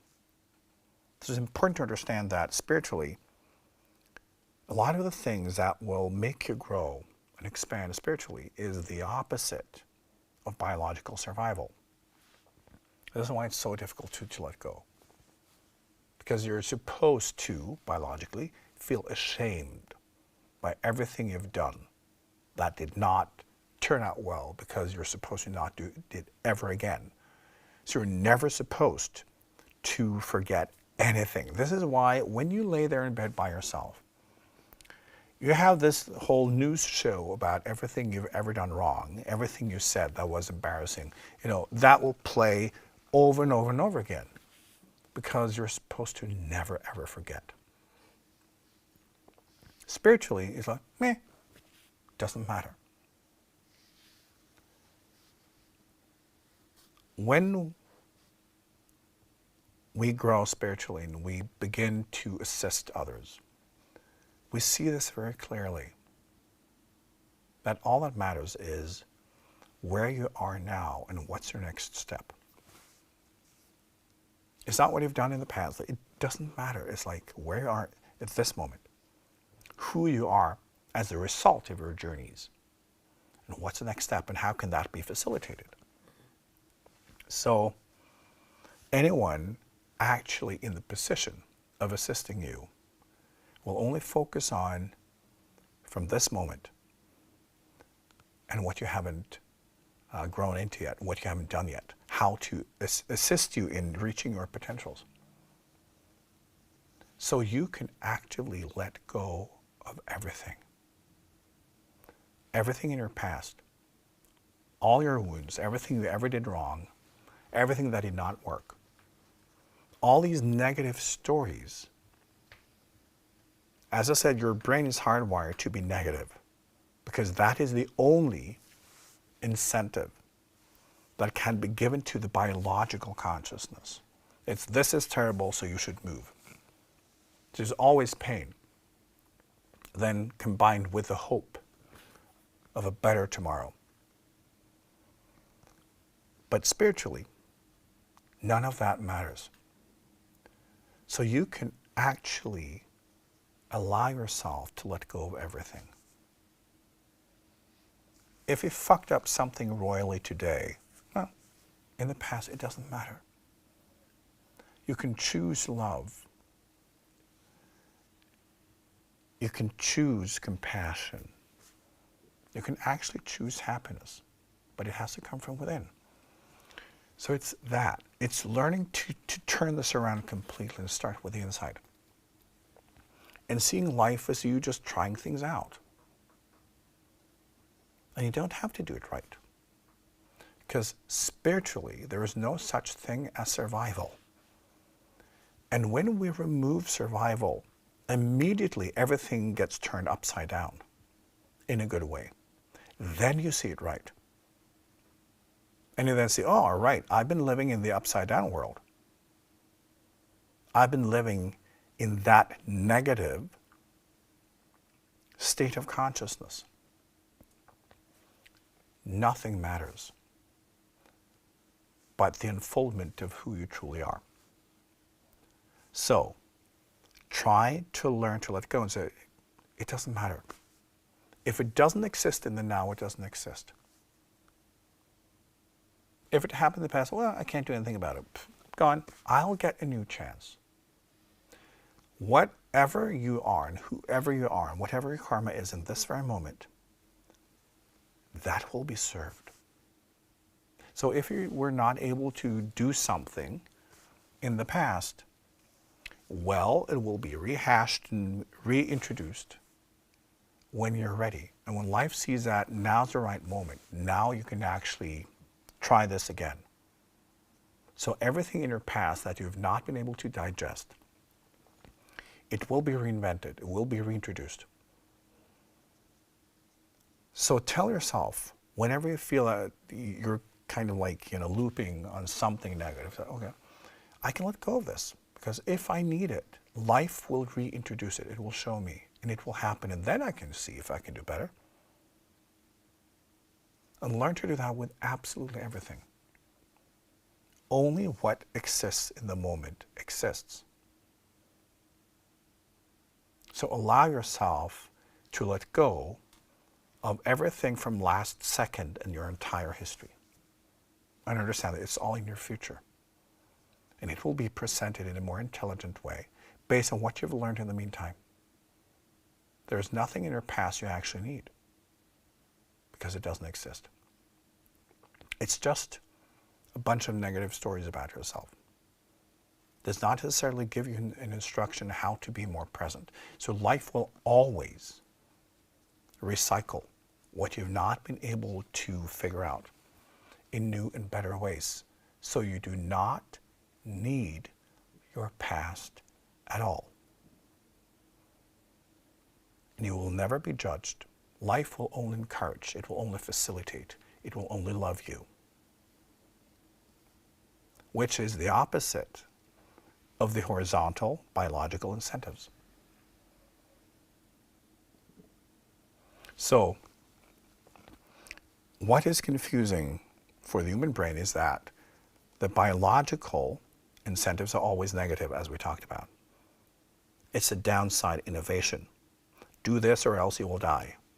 Then we go, yay, then we give our best. Spiritually, it's like just unfold. You are completely loved. And everything will be facilitated. Whenever you want to grow, life will support that. So it's the opposite. And for a human, since humans are used to negative incentive, we try to make the divine into something that will punish us unless we do it right. This is why we have all these religions with all these threats. They're the result of the biological brain. Spiritually, none of that exists.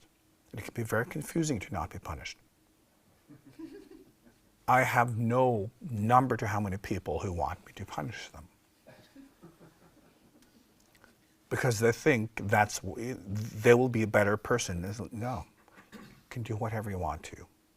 All we can do is to facilitate your efforts at reaching higher potential. And we will do so with love and respect, no matter what you do, no matter what you believe about yourself, because life only loves. Humans have a hard time understanding this, or even wanting it. And it's because of how the biology works. So it is important that you learn to let go of everything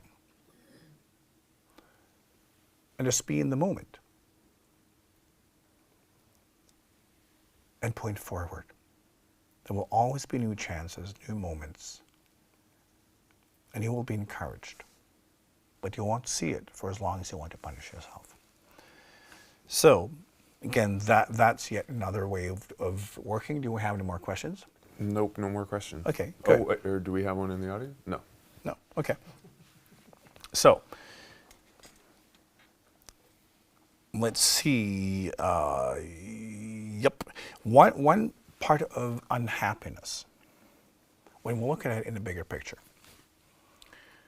because unhappiness is the natural state of humans. Part of it, first we have talked about how this works biologically, but also why we incarnate into life form with a structure. And when we look at the dissatisfaction, understanding that the outer life cannot make us happy, at some point we get it. Because the outer life cannot make you happy. And it's bringing us to that point. And it's because as spiritual beings, we already know what true happiness is. So, these droplets will make us move through our karma. Because, oh, over there. And that it kind of forces us to work with our karma, which we would not do otherwise, without that hope, without that horizon.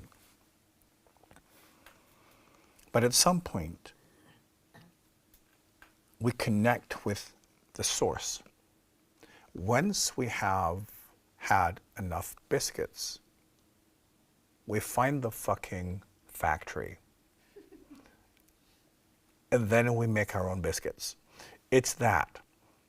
So once we connect inside, we have the memory in us. Because remember, even though you are a human, you're also not a human.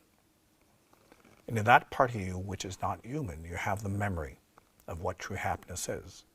This is also why you get so frustrated when you can't find it, when it doesn't last, because it's supposed to last. You just know it's supposed to last. It's supposed to be permanent. And you can't find it. And you find these little droplets. Yay, here it is. And then it dies. And you're like, what? Because you know what it is. It's a state of oneness. You know spiritually what it means to be a spiritual being.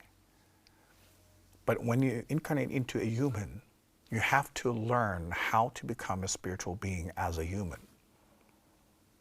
And then you have to move through all of these things. But everyone has an understanding of what happiness is. Although it's not obtainable for the human state, because it comes from within. We incarnate knowing what happiness is. And we know that is where we have to go. So we'll seek it in the outer world until we get it. But it's not here. It's nowhere to be found. But you will only get to that point once you have cleared out enough of your karma. So the happiness scam has been tricking you, forcing you through your own evolution spiritually. So your consciousness will rise. And then you start thinking, you start connecting, and then, now I get it. And then you begin the journey to higher consciousness inside. But it's important that you understand that you already know what true happiness is. It's only that you have tried to find it in the outside world.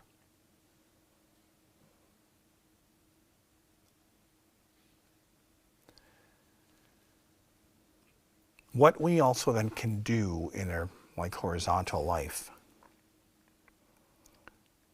as I said, like the state of purpose is when it's about other people. Our brain will recognize when we do things for other people. So, do things for other people, not from playing that power game where, oh, I sacrifice myself, I do everything for, it's not that. It's actively doing something out of love for other people. Being kind, being generous, being loving. That triggers a sense of happiness. As we all know, we all have it in us. We prefer to give than receive. So give more. That triggers more of that state of happiness and also purpose. Connect with people. As a depression is an extreme state of self-centeredness. Connecting means listen. Be there. And it's part of doing things for other people. When we connect, is that we want to be there for them. We want to be with them. We listen, we're present. And that's kind of the being part of doing something for other people. It also triggers happiness.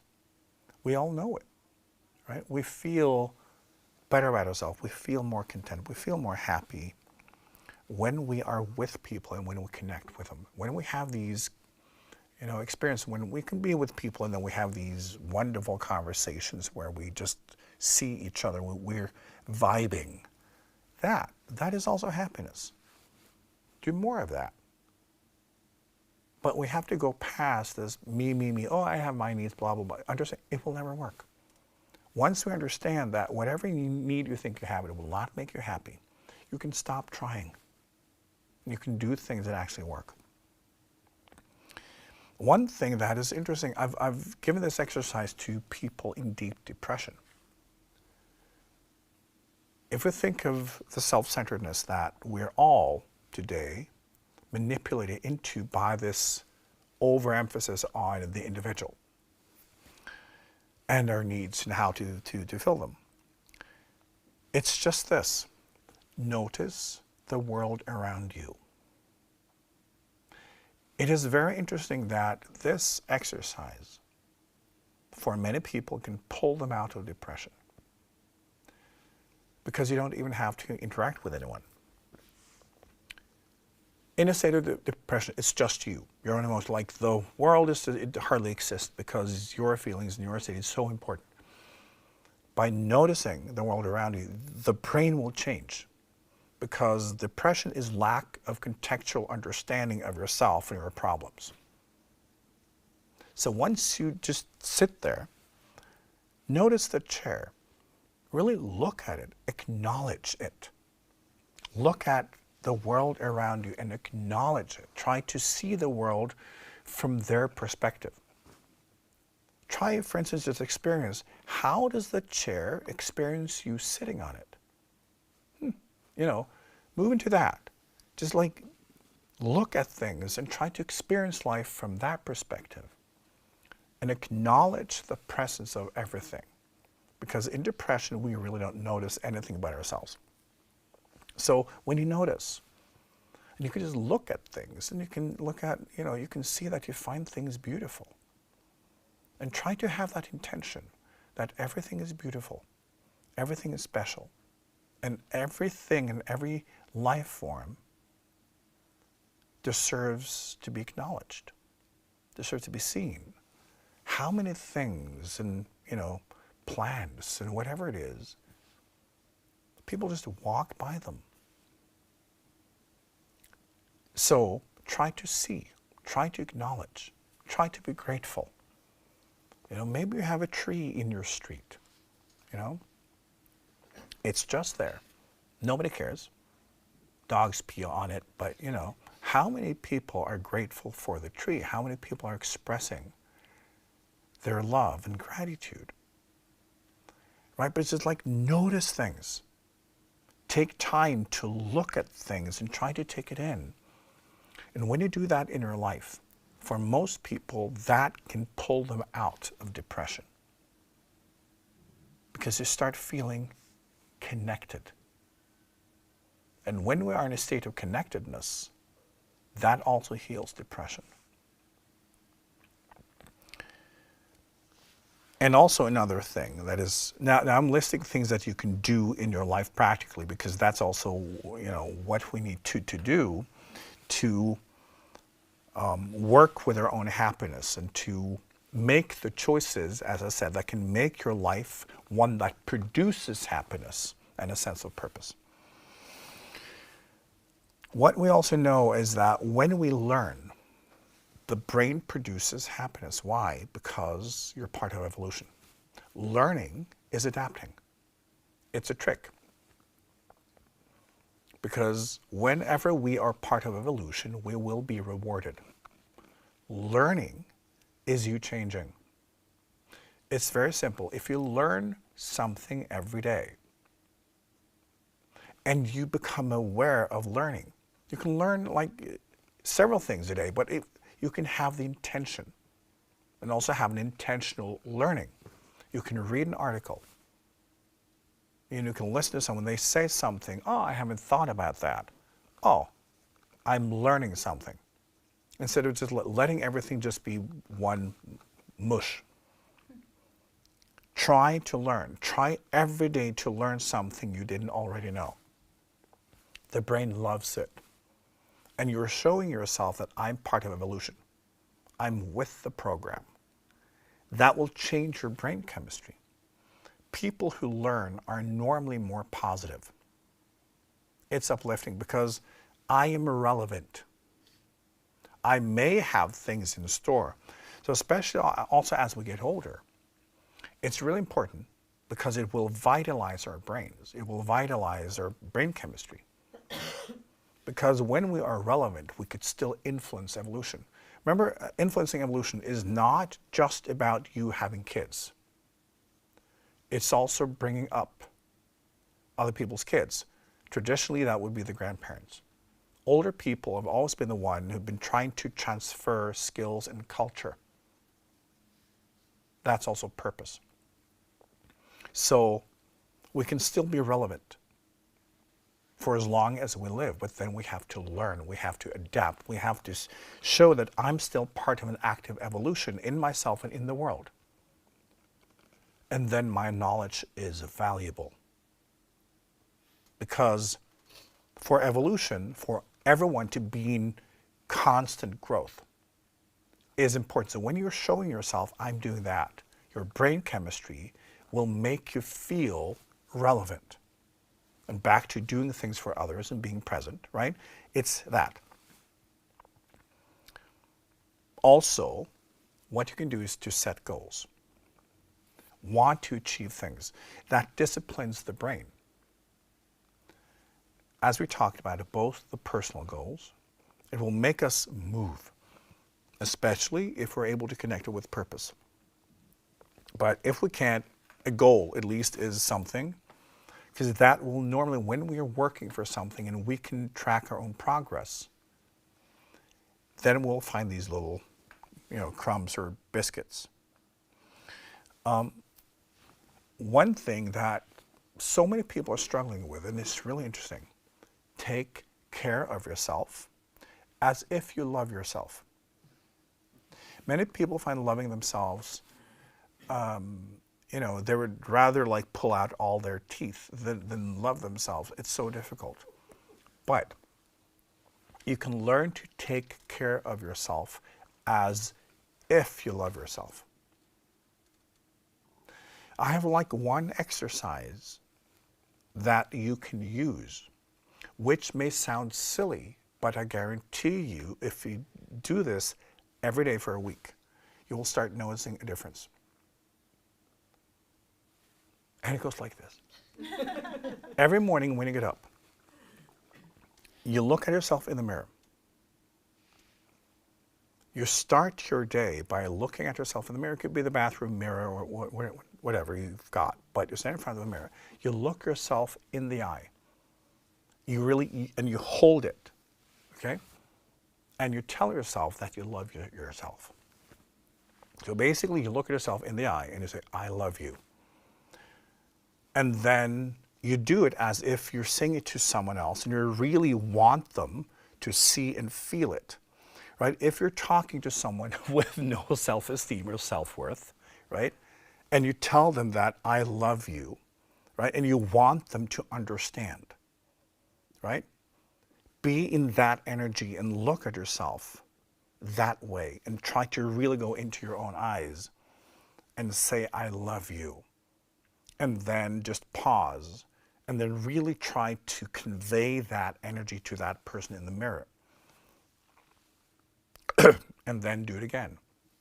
Do it at least 10 times. This will take you a few minutes, but 2 or 3 minutes max. And that's it. You can also say, start with that, but you can always add. When you've said, I love you 10 times, you can also then shift to say, I believe in you. And you do the same thing. Again, think of talking to someone who has absolutely no belief in themselves. Be in that energy, I believe in you. Because it means that you're filling yourself with that energy, right? And the thing is, how your brain works is when you work with a mirror, the brain will interpret it as someone else.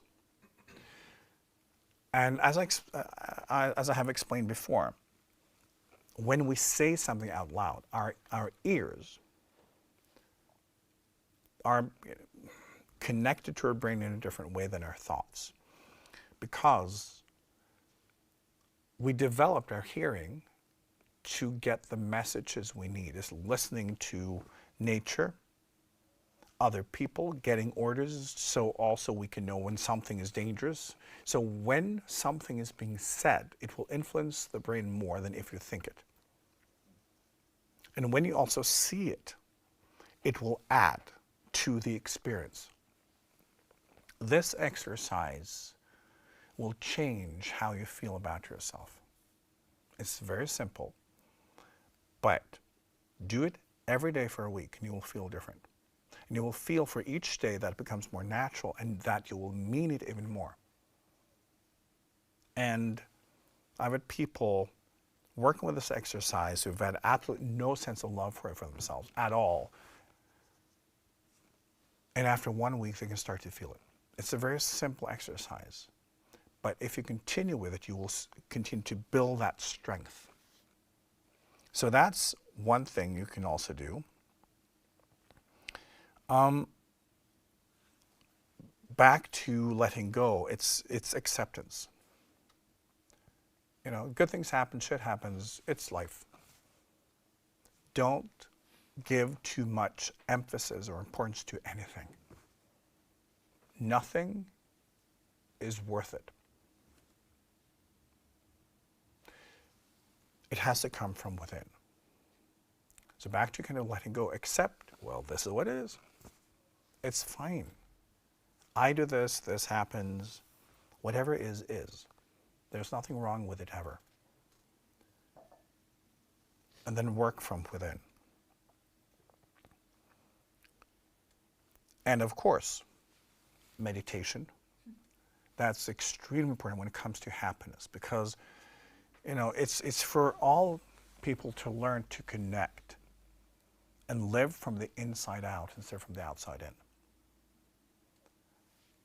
Happiness will come when you are able to live from the inside out.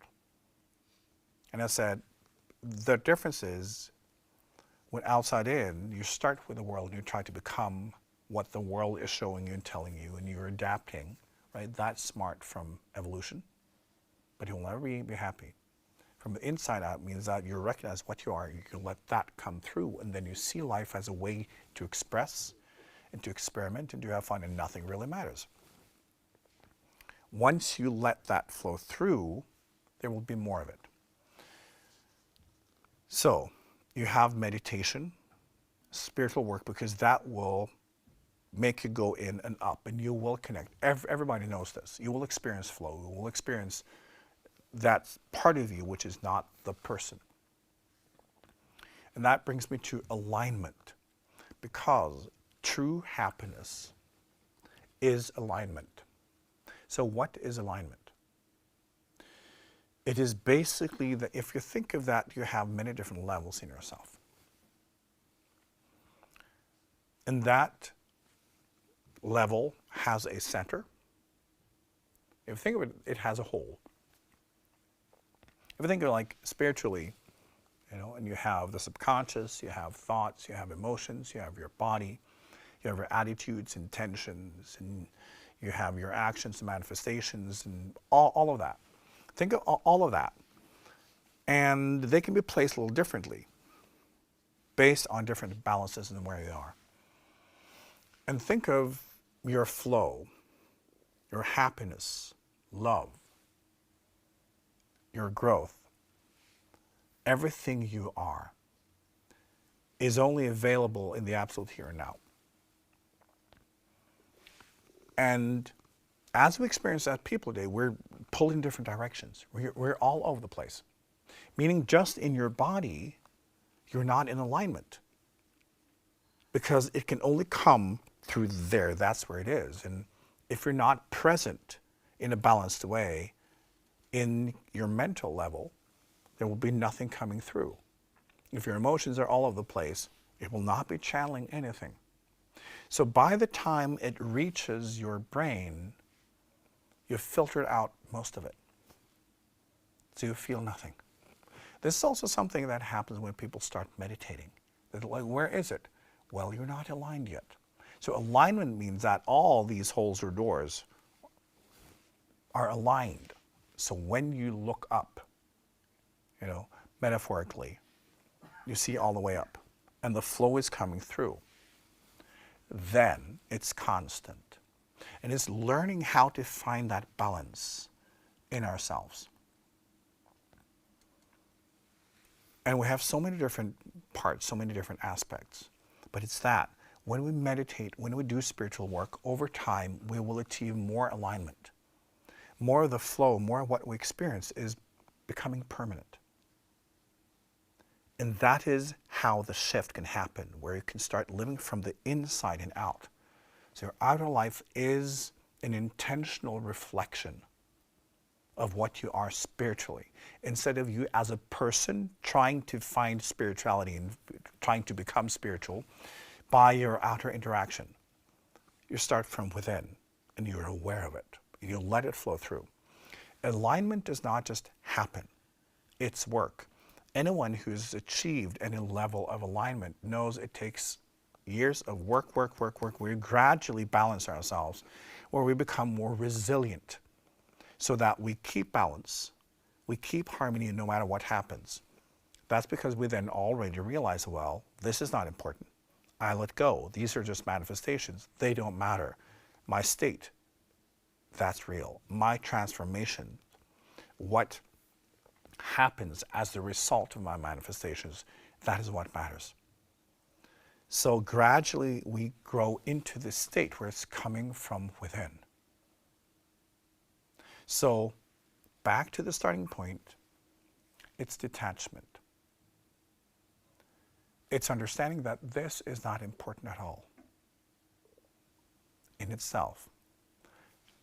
It may become important when you see them as carry vehicles of your love, when you see them as carry vehicles of your happiness, of your intention of bringing growth to yourself and others. It has to come from within.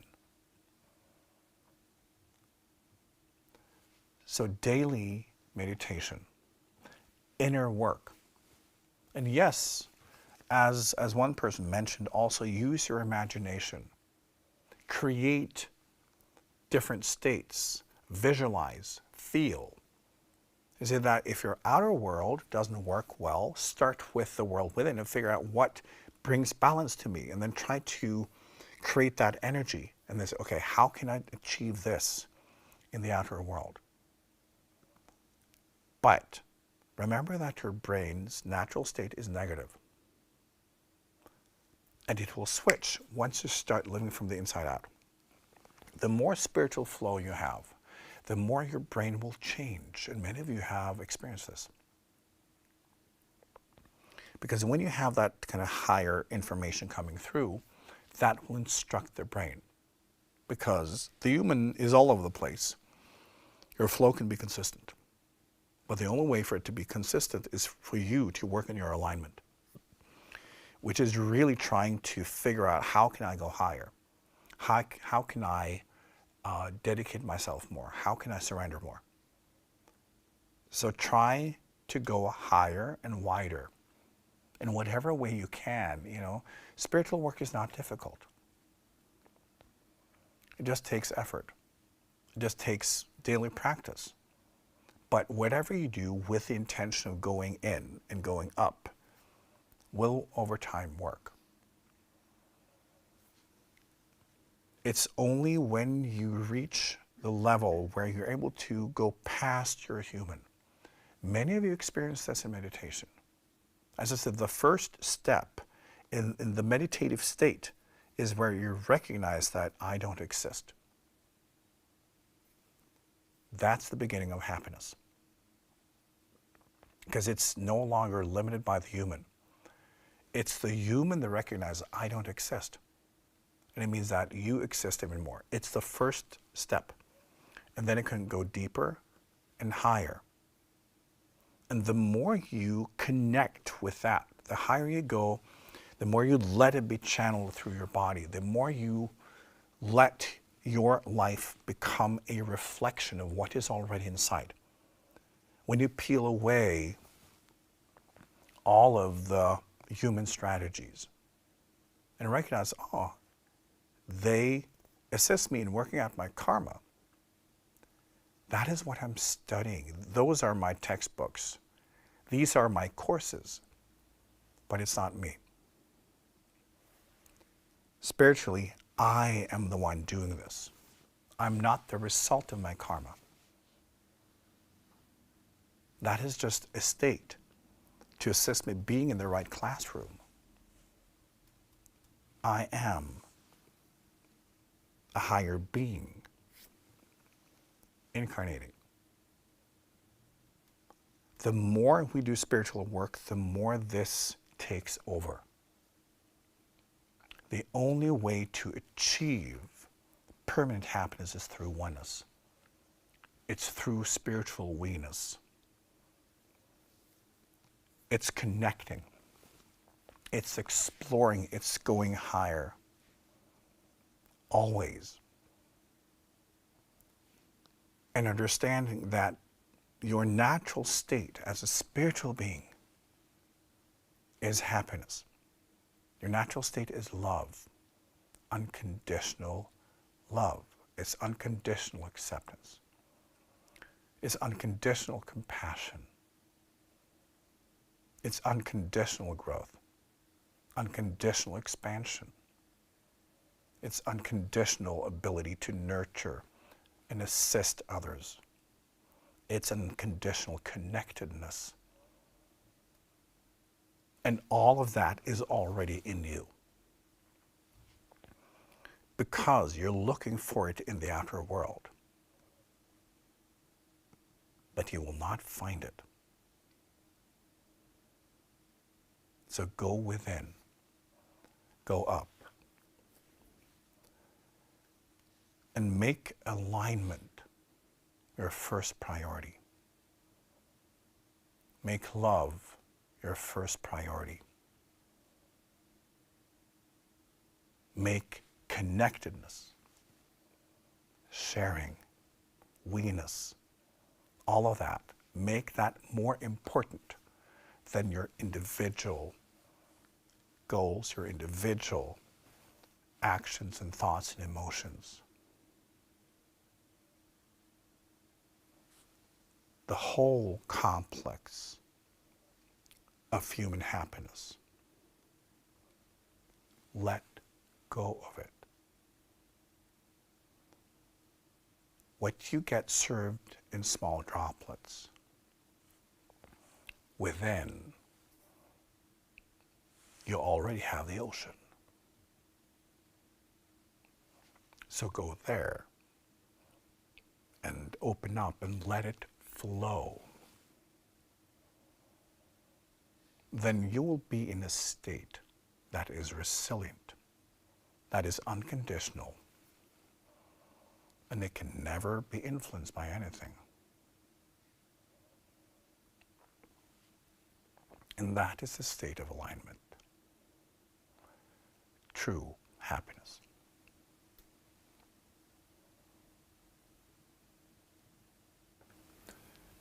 Thank you so much, IKYA, and thank you all for joining us and engaging in tonight's episode of IKYA Live. It's been an absolutely beautiful evening, so please do share tonight's episode as widely as you can with anyone who might be struggling with happiness, depression, or anything in between. We all could use tonight's advice and techniques. And again, we are ikya.official on all the social media. And we are back here in 3 weeks from tonight. Here in Norway, we'll be off for 3 weeks for the Easter holidays. We're back on the 1st of April. So we look forward to joining you again for IKYA Live Monday, the 1st of April at 19 o'clock Oslo time. And until then, be well, and thanks again for joining us.